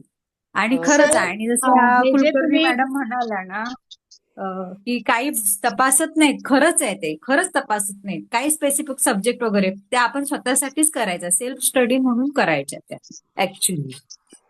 आणि ओके ओके सर थँक्यू. तुम्ही हे जे नोट्स वगैरे देता की नाही ते आम्हाला कसे वाचायला मिळू शकतील? व्हॉट्सअपला तुमचा ग्रुप बनवणार, त्या ग्रुपमध्ये या, त्याच्यावरती पाठवणार. मग नंबर तुम्हाला द्यायचा कसं काय म्हणजे? ज्योतिषशास्त्रीच्या परीक्षेला तुम्ही जर तो अभ्यास परीक्षेला बसा वगैरे माझा काय हे नाही आहे, हट्ट नाही आहे, पण तुम्हाला जर अभ्यासक्रम सुरळीत करायचा असेल तर त्याचा ग्रुप मी वेगळा बनवलेला आहे, त्याच्यामध्ये मी नोट्स पाठवणार. अच्छा. त्या ग्रुपमध्ये नमस्कार सर. नमस्ते. त्या ग्रुपमध्ये तुम्ही आम्हाला कसं ऍड करणार? आता तुम्ही मॅडम ह्या ग्रुपला आहात ना आपल्या, काय नाव बरं त्याला, स्विचवर्डला? नाही, मी नवीनच जॉईन झालेली आहे. माझ्या मैत्रिणीने मला ही लिंक पाठवली कारण मी बरेच दिवस शोधात होते की मला मराठी हे ज्ञान शिकण्याची इच्छा आहे. तर मला कसं तर तिने आजच मला संध्याकाळी पाठवलं. तेव्हा मला हा ग्रुप तुमचा माहित नाहीये आणि मला त्याच्यात ऍड करावं असं मला वाटतं. हरकत नाही, मग तुम्ही सरांची मला जाहिरात आहे ना शास्त्री परीक्षेची, त्याच्यात खाली नंबर दिलेला आहे सरांचा, हो की नाही सर? नंबर दिलेला आहे. हा, हरकत नाही, ते नंबर जाहिरात. त्यांच्याकडून घ्या तुम्ही आणि मला व्हॉट्सअप करा, मी तुम्हाला ग्रुपमध्ये सांगतो. Yes yes. Thank you sir. त्याच्यावरती तुम्हाला नोट्स मिळत जातील. ओके. सर मी आता नवीनच तशी जॉईन झाली आहे तुम्हाला, तर सूक्ष्मांश सगळ्यांच्या बोलण्यात खूप येतं अचूक ह्याच्या, तर ह्याचा अभ्यास कुठून करायचा सूक्ष्मांशाचा? सुषमांश तुम्हाला मी पाठवलं ना मॅडम. त्याच्यामध्ये वाचलं मी, म्हणजे तिथूनच करायचं. हो, सूक्ष्मांश बघा, संपूर्ण नोट्स जे आहेत तुम्हाला सर्वतोपरी चक्राचं हे दिलेलं आहे, हँड रायटिंग मधलं बुक आहे ते, बरोबर आहे. सूक्ष्मांश जे आहे त्याचा मी चार्ट पाठवला आहे तुम्हाला सर्वतोपरी चक्राचा. त्याच्या साईडला सगळे सूक्ष्मांश दिलेले आहेत, कळलं का? आणि आता तुम्ही जेव्हा याला याल क्लासला, माझा जो रोजचा क्लास असतो त्यावेळेला या आणि त्याच्यामध्ये आम्ही सूक्ष्मांशाचा उल्लेख करतो. भलती सगळीकडे वगैरे जाऊ नका. कोण काय हे झालंय ते झालंय, पडतूस पत्रिका असतात काही, त्यामध्ये जाऊ नका. तर रोजचा क्लास तुमचा कुठे, म्हणजे कुठे असतो? एक हा शनिवारी मॅडम, ते आपलं हे असतं एक सेशन डिस्कशन, शनिवारी कुबल मॅडमचा आज त्यांच्याकडे कार्यक्रम आहे, पण पण तुम्ही रोजचा आता रोजचा क्लास असतो आमचा. माझा सोमवार, मंगळवार, बुधवार, बुधवार, शुक्रवार, शनिवार असा क्लास असतो. तर या तुम्ही, तुम्हाला इन्व्हिटेशन मिळेल. तुम्ही ग्रुपला आहात, वेदांत ग्रुपला आहात तुम्ही, इन्व्हिटेशन मिळेल, या. थँक्यू.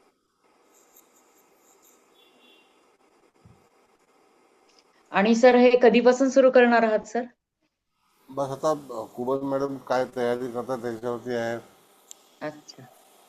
कारण पहिला कसं आहे की दोघं मिळून क्लास घेणार आहोत ना, तर त्याच्यामध्ये आता आणखी काय काय हे बघायला लागेल ना. पहिला सिलेबस ठरवावं लागेल काय आहे हो काय सर. नाही. हो. तर तुम्ही शनीची पोस्ट कुठे टाकली आहे? सगळ्या हो ना बुक सर, माझं तर सगळं डिलीट झालंय. परत टाका ना सर. ह्याचा ह्याला आहे ना मॅडम, आपल्या स्विचवर्डला आहे. सर माझं सगळं आज डिलीट झालं ना दुपारी सर, त्याच्यामुळे काहीच नाहीये माझ्याकडे. सगळं म्हणजे सगळंच गेलं सर. मग कसं डील मॅडम मी सर ते पाठवते तुम्हाला. काहीतरी, हा चालेल चालेल, थँक्यू. पाठवा नक्की. आणखी बोला, काय विचारायचं आहे तुम्हाला? सर आपका शास्त्री ये जो सूक्ष्मांश है ना, वो आपका बहुत कॉन्फिडेंस देता है, वो एकदम डिटेल दे उससे निकलता है सब. थँक्यू. सर 1 मिनिट मी बोलू? हा बोला. सर एवढं मोठं ज्ञानपीठ तुम्ही आज सगळ्यांसाठी उभं केलंय ना, खरंच त्यावेळेला आमच्या वेळेला काहीच मिळालं नाही. अक्षरशः आता जे म्हणत होते की नाही, की 150 कुंडल्या गोळा करण्यासाठी कसं जीवाचं रान करावं लागतं. त्या पद्धतीने आम्ही खरंच केलं. रात्री 2-2 वाजता हे केलं, कुंडल्या लिहिल्या आणि परीक्षेच्या दिवशी तपासलं काय, काही नाही, फक्त होल पाडला, सही केली आणि हातात दिलं. म्हणजे अशा पद्धतीने म्हणजे आपण जी मेहनत घेतो ना, त्या मेहनतीला काहीच तिथे व्हॅल्यू नाही मिळत.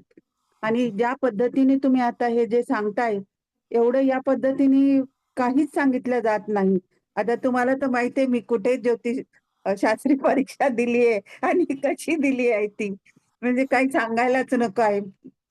सगळं जे आहे, मी जेव्हा तुमच्या संपर्कात आली, दादरचे क्लास, तिथून मला सगळं पूर्ण माहिती झालं. सूक्ष्मांश तर फक्त 108 आहे तेवढंच माहित होतं. कोणता सूक्ष्मांश आहे आणि कुठे कसं बघायचं हे काहीच माहिती नव्हतं. हे तुमच्याकडे नवमांशाचा क्लास केला, त्याच्यानंतर प्रत्येक गोष्ट म्हणजे कुंडली कशा पद्धतीने बघायची, कशा पद्धतीने त्याचं वाचन करायचं, ते तुमच्याकडनं इतकं डिटेल समजलंय की आता हातात कुंडली आल्यानंतर काय सांगायचं एवढं नक्की कळतं सर. आणि हे सगळं श्रेय तुम्हाला आहे. आता ह्या ज्या सगळ्या हे करतायत ना, त्यांना की एकही जण नापास होणार नाही, इतकं व्यवस्थित त्यांना तुमच्याकडनं सगळं मिळणार आहे. त्यामुळे बिनधास्त ज्योतिषशास्त्री परीक्षा द्या म्हणावं. काही गणिताचं काही लागलं तर मी सुद्धा एखाद्या वेळेला घेईल सर, जेव्हा हे असेल तर. ठीक आहे, हरकत नाही. Thank you madam. Thank you madam, thank you. नक्की सर. धन्यवाद. आता कसं आहे की तुम्हालाच पुढे जाऊन सगळं करायचं आहे. प्रत्येक व्यक्तीला पोद्दार मॅडम, तुम्ही जरा काहीतरी सूचित करा. हो सर. कसं आहे की हा ज्योतिषशास्त्रीच्या क्लासमध्ये सर तर खूप साऱ्या गोष्टी घेणार आहेत आणि निश्चितच जसं आता गव्हाणे मॅडम म्हटल्या तर त्यांच्याशी मी अगदी सहमत आहे. म्हणजे खरोखरच असं वेगवेगळ्या काही गोष्टी कलेक्ट करून 150 कुंडल्या कशा काढायच्या असं आधी कलेक्शन पहिलं मी केलं होतं. आणि त्याच्यानंतर पण एक आहे की डिग्री मिळवणं हे इंटेन्शन नसून ज्ञान मिळवणं हे माझं इंटेन्शन होतं. त्यामुळे निश्चितच त्यावेळेस आम्हाला सर भेटले नाही किंवा खरं सांगू सर त्यावेळेस आम्हाला फलादेशाचा एक वेगळा क्लास होता. मी तो जॉईन नाही केला कारण त्याचा अजून टायमिंग वेगळा होता. म्हणजे शास्त्रीसाठीचा क्लास वेगळा होता आणि फलादेश जो शिकायचा आहे त्याच्यासाठी पुढची बॅच होती त्यांची आणि तेवढा वेळ देणं शक्य नव्हतं. त्याच्यामुळे तो नाही केला. मग जे काही बेसिक फलादेश होतं काहीतरी 1-2 महिन्यामध्ये पेपर्स घेऊन त्या पेपर्स प्रमाणे तुम्ही सांगा अशा पद्धतीने तो फलादेश होता. म्हणजे त्या फलादेशला खरं तर काहीच असा अर्थ नाही होत. तो एक्झॅक्टली कळत नाही आपल्याला की काय कसा फलादेश द्यायचा तो. पण आता आपले एवढे सगळे क्लासेस झालेत आणि आता तुम्ही सिलेबस पण ज्या पद्धतीने सगळ्या सांगितला तर निश्चितच या लोकांना त्याची खूप मदत होईल आणि त्या पद्धतीने त्यांनी सगळ्यांनी अभ्यास करायला पाहिजे. काही जर कुठल्या प्रेडिक्शन किंवा कुठल्या ह्याच्यासाठी तर तेव्हा निश्चित आम्ही सगळे पण आहोतच. तर मार्गदर्शन निश्चितच करू. प्रेडिक्शनच्या ह्याच्या पॉईंट ऑफ कसा विचार करायचा. आता जसं मगाशी एक मॅडम आपल्याला विचारत होता लग्नाच्या संदर्भातल्या किंवा काही ह्याच्यात तर त्याच्यासाठी पण काही अशी बारकावे असतात. त्याबद्दल पण सरांनी सांगितलंच की का कशासाठी. तर त्या ह्यानी देखील आपल्याला उत्तम मार्गदर्शन करता येईल. आणि सर तुम्ही तर प्रश्न कुंडली आणि सगळ्याच गोष्टी म्हणजे खूप छान सांगताय. आणि तुम्ही जे म्हटलं ते बरोबर आहे की मॅथ्समध्ये इथे ऍक्च्युली वेळ जातो. पण मॅथ्समध्ये वेळ इथे न घालवता बाकीच्या गोष्टींसाठी खूप मदत होईल. मॅथ्सची प्रॅक्टिस ही स्वतः करावीच लागेल. जरी फळ्यावर शिकवलं किंवा जरी इथे कुणीही सांगितलं तरी जोपर्यंत तुम्ही स्वतः प्रॅक्टिस करत नाही तोपर्यंत तुम्हाला त्याचं आकलन होत नाही. त्यामुळे स्वतः प्रॅक्टिस करणं खूप गरजेचं आहे. आणि मॅडम कवठेकर मॅडम आणि अजून कोणी तुम्ही टेन्शन घेऊ नका. खरंच मॅथ्स पण करता येण्यासारखं आहे. अवघड मॅथ्स नाही येते. त्यामुळे मेन म्हणजे त्याचं बर्डन काढून टाका. बर्डन घेऊ नका. ओके ओके हो मॅडम, अजून एक थँक्यू. मी सांगते मॅडम, अजून क्वेश्चन पेपर सेट आधी मिळवा त्याचे.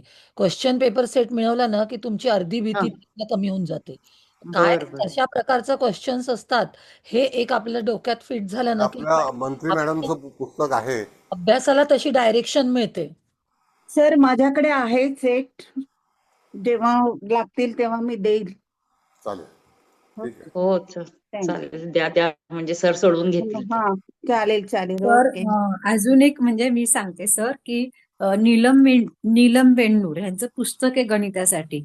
शास्त्रीचं जर गणित तुम्हाला सोडवायचं असेल, त्यांनी आत्ता ते लिहिलं म्हणजे आम्ही शास्त्री झाल्यानंतर, पण तरी देखील त्यांची जी पुस्तकं आहेत ना, ते एक पुस्तक तुम्हाला उपयोगी पडेल. तुम्हाला कुठेच मग गणित शिकायची गरज नाहीये. एवढं व्यवस्थित आहे शास्त्री परीक्षेसाठी. म्हणजे पहिल्या म्हणजे फार अगदी तुम्हाला ग्रहांची गती, आपल्या भारतीय प्रमाण रेखांशात रेखांतर रूपांतर करणे, म्हणजे हे पश्चिमेला आहे की पूर्वेला आहे, प्लस मायनस करणे, ते सगळं अगदी त्याच्यामध्ये व्यवस्थित आहे. नीलम वेण्णूर यांचं पुस्तक ते माझ्याकडे नाहीये, हो मॅडम, पण ते हो मॅडम. कल्याण किंवा डोंबिवलीमध्ये तुम्हाला ते कलेक्ट करता येईल. ते तुम्हाला मिळेल. अगदी त्याला तुम्ही सेल्फ स्टडी करू शकता. इतकं व्यवस्थित आहे ते पुस्तक.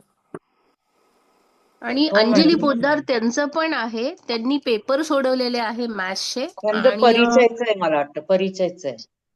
नाही नाही, त्यांचं आणि भगरे गुरुजी, तर या दोघांचे मिळून मॅथ्सच्या ह्याच्यावरचं पुस्तक आहे मॅडम. बरं त्यांनी बरं. बरेच पेपर सोडवलेत मॅथ्सचे, तर त्याचं हा देखील तुम्हाला निश्चितच मदत होईल. तर ते मिळून जातं तुम्हाला, एबीसी मध्ये भेटून जाईल पुण्यामध्ये. हो चालेल चालेल, आणि मी सर नक्की. सर मी बोलू? फलादेश बोला आणि बोला बोला. गणिताचं आणि ह्याचे परिचय तिघांचे सर पण आहेत अंजली पोद्दारांचे. सर बोला मी बोला. बोलू? हा बोला ना. सर मला असं वाटतं ना की हे शास्त्रीला जे बसणार आहेत किंवा नाहीत, या सगळ्यांचा एक ग्रुप करा. आता माझ्याजवळ जवळपास 50 डॉक्टर लोकांच्या कुंडल्या आहेत, त्या मी टाकू शकेन. म्हणजे मग ज्याला ज्या लागतील त्या तो कुंडली घेऊन ते सोडवेल. म्हणजे मी ज्या पद्धतीने त्या सोडवल्या चालेल, त्याचं थोडक्यात विश्लेषण मी त्या प्रत्येक कुंडलीला देऊ शकते, जे ठीक ह्या आहे. लोकांना एक लक्षात पीडीएफ येईल. बनवा, एक पीडीएफ बनवा, टाकून द्या. अच्छा पीडीएफ बनवू का? ते बाबा, अरे बापरे, मला नाही बनवता येत ना सर, मी त्याच्या एक बाबतीत सॅम्पल अगदीच हे आहे. पीडीएफ जरी तुम्ही दिली ना मॅडम की फलादेशची रूपरेषा काय आहे, की लिहिताना कसं लिहायचं, तर मग सगळ्यांना कळतं. अरे पण हो पण मला तिथे मला तेच पाठवा, तर. तुम्ही त्या ग्रुपमध्ये आहात, मी तुम्हाला तिथे बनवतो ऍडमिन. तुम्ही त्या ग्रुपमध्ये टाकत राहा. आणखी काय, तुम्ही आहात ऑलरेडी ग्रुपमध्ये मॅडम देशमुख मॅडम, तुम्ही ग्रुपमध्ये आहात. आवाज गेला? स्विचवर्डच आहे ना मॅडम सर ग्रुप? हो हो, ग्रुप स्विचवरचा आणि आपल्या याचा शास्त्री परीक्षेचा पण एक ग्रुप आहे. हो पण का? परत मी तुम्हाला सगळ्यांना रिक्वेस्ट करतो, ऐका. हं, दळभद्री क्लासला जाऊ नका. तुमचं ज्योतिष खराब होईल. हात बरोबर आहे. तुटलाय, पाय तुटलाय, हे झालंय, ते अशा फालतू गोष्टी करू नका. त्यांनी ज्योतिष खराब होईल. चांगल्या क्वालिटी पत्रिका वाचा, तर तुम्हाला चांगलं पत्रिका हे करता येईल. सर ज्योतिषशास्त्रीचा वेगळा ग्रुप केलाय तुम्ही? हो, वेगळं. मग आम्हाला पण ऍड करा मी की सर. तुम्हाला ऍड करतो ना, मला इन्व्हिटेशन येईलच. हा चालेल. ऍड सर करा. मला पण ऍड करा. सर मला पण ऍड यायचंय. करा. हो सर मला पण यायचं. येस येस, असं आहे. सर तर म्हणजे आम्हाला ते पण ऍड करा. पत्रिका टाकल्या ना का सगळ्यांनाच फायदा होईल आहे त्याचा, असं होय माझं होय, मी म्हणणं आहे. देईन ना, मी कुठे नाही म्हटलं का. अहो आम्ही हो सर. देणारेच लोक आहात, आम्ही कंजूस नाहीये. मी तरी नाही सर करू. देणार. पण पंचवीस सर क्लासला जाऊन काहीतरी डोक्यामध्ये भरून घेऊ नका. हा बोला मॅडम, बोला.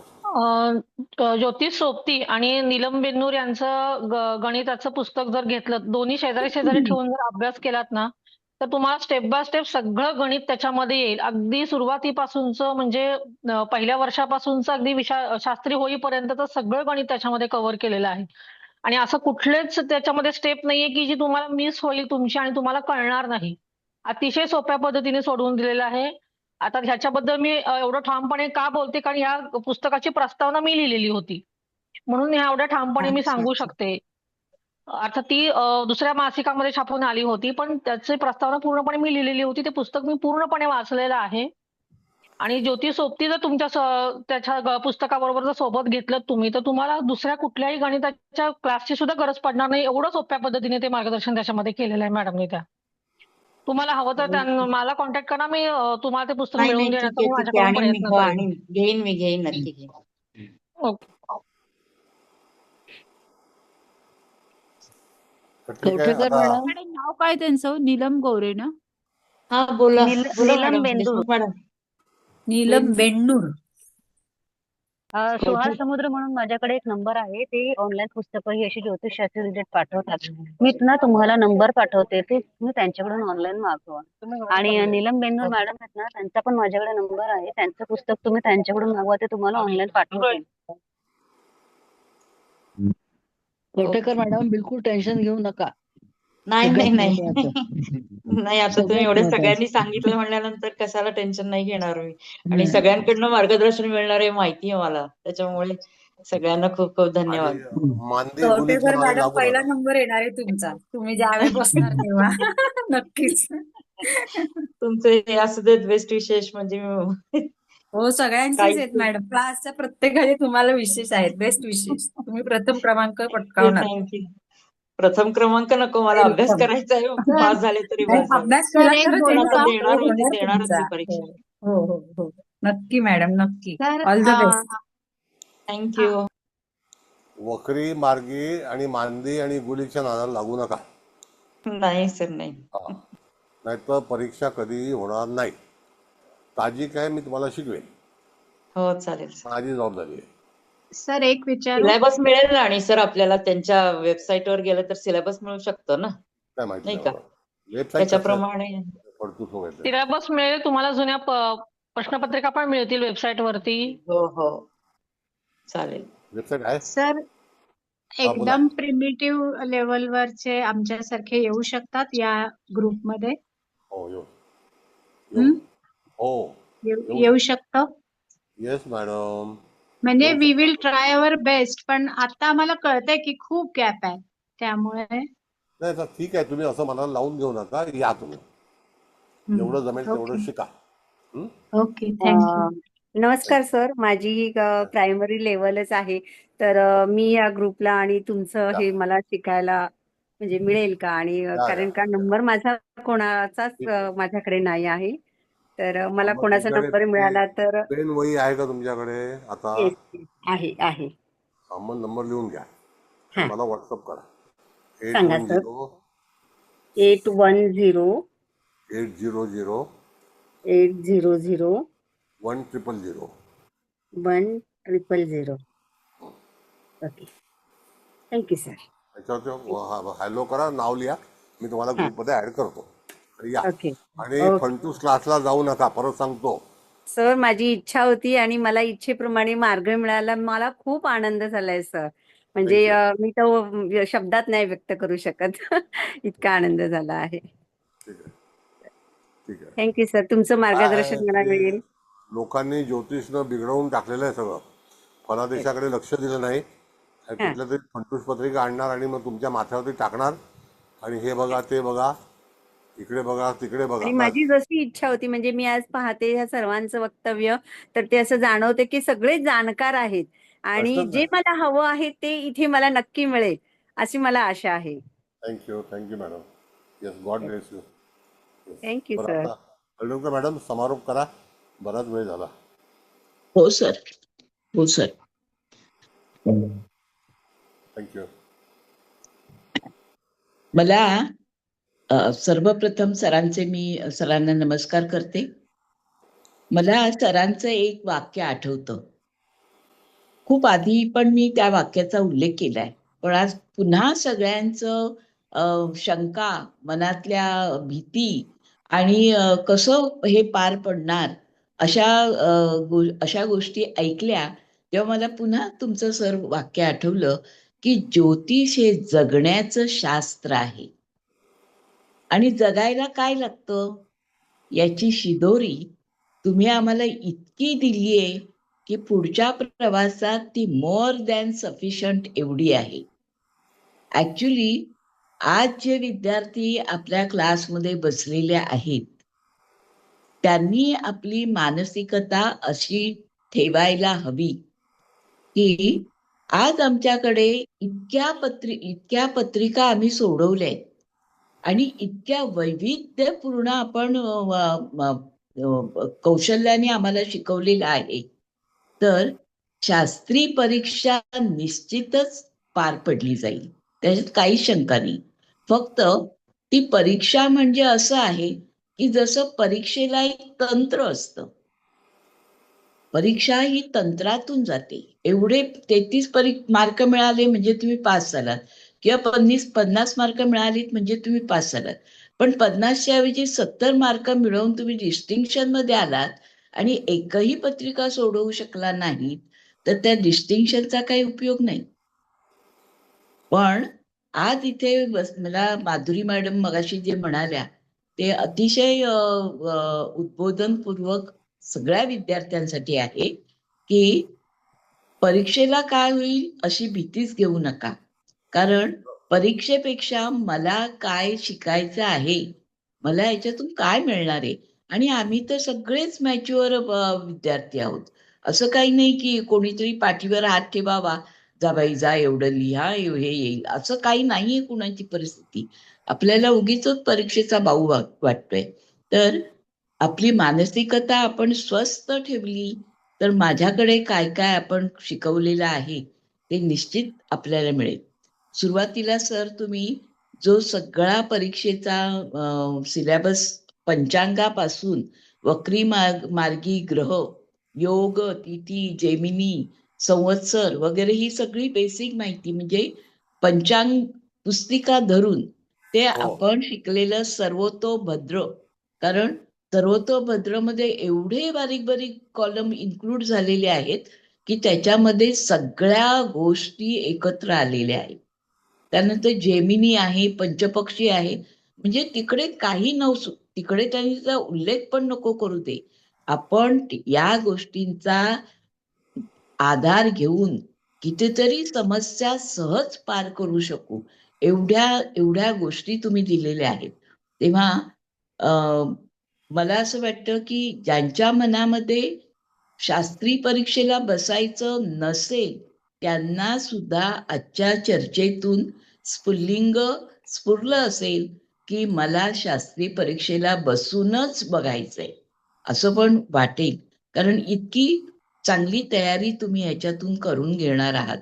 गणिताविषयीचं भय सर्वसाधारण विद्यार्थ्यांना असतं, पण एकदा का त्याचं टेक्निक कळलं, आता तृप्ती मॅडमने सांगितलं, तुम्ही सांगितलं की नेमकं गणितात काय येणार आहे आणि ते आपण अक्षांश रेखांश धरून लग्न एकदा फिक्स केलं की काय होणार आहे.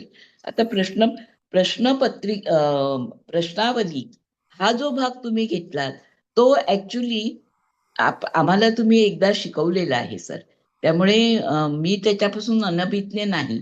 पण काही विद्यार्थ्यांनी नंतर ऍडमिशन घेतलीये तर त्यांना तो कदाचित शिकायला तुमच्याकडे मिळालेला नसेल. पण तुम्ही इतके दिवस आम्हाला शिकवताय तेव्हा एकदा का लग्न जरी ते बदललेलं असेल, लग्न राशी बदललेली असेल, तरी गोचरीचे ग्रह त्या त्या राशीतच बसलेले आहेत. पण त्यातून आज जे तुम्ही सूर्य, मंगळ आणि त्याच्या केंद्रात आलेला चंद्र हा जर योग्य पद्धतीमध्ये योग्य अंशात बसलेला असेल तर संधीचं सोनं करण्याची वेळ आलेली आहे हे जाणून देणारं तंत्र आज तुम्ही सांगितलं. म्हणजे नेहमी सांगतच असता पण हा मुद्दा सर आज आम्हाला नव्याने उकलला. तेव्हा प्रत्येक लेक्चर हे काही ना काहीतरी देऊनच जात असतं. आणि आज जरी इंट्रोडक्टरी शास्त्रीची दिलेली असली तरी आता मी आज सुरुवातीला सांगणार होते मला शास्त्रीला बसायचं नाहीये, पण तुमचं लेक्चर आहे तर लेक्चर का बुडवू म्हणून मी लेक्चरला आले. आणि सर तुम्हाला मी मागे एकदा असं बोलले होते की माझं रामदासांच्या वाङ्मयावर मी गेली 6 वर्ष अभ्यास करत होते आणि योगायोग आजचा असा आहे की आजच मी शेवटचा प्रश्न लिहून तो सिलेबस बाजूला केला आणि आज नवीन सिलेबस ओपन झालं की शास्त्री परीक्षा. तर पुन्हा ह्या परीक्षेला सामोरं जायचं का असं डोक्यात विचार होता. पण परीक्षा देणं आणि त्या तंत्रात बसणं यापेक्षा अभ्यास करणं आणि तो आनंद घेणं हे महत्वाचं आहे. तेव्हा पुन्हा नाही मी नाही काळजी करत. तुम्ही सगळ्यांचे काळजीवाहू सरकार बसलेले असताना मी कशाला काळजी करत. तेव्हा पुन्हा एकदा सर तुमचे सगळ्यांचे तुमचे आभार मानून समारोप संपवतो. Thank you sir. Patil madam, thank you very much तुम्ही रेकॉर्डिंग केल्याबद्दल. धन्यवाद. नाही सर, थँक्यू कशाला म्हणताय. तुमच्याकडून एवढं मला शिकायला धन्यवाद सर. धन्यवाद. धन्यवाद सर. धन्यवाद. धन्यवाद. सगळ्यांना ओके. थँक्यू. धन्यवाद सर. शुभरात्री. थँक्यू धन्यवाद. सर. धन्यवाद सर. शुभरात्री. धन्यवाद. Thank you sir. Thank you sir. Thank you sir. Thank you sir. Good night sir. Thank you sir. नमस्कार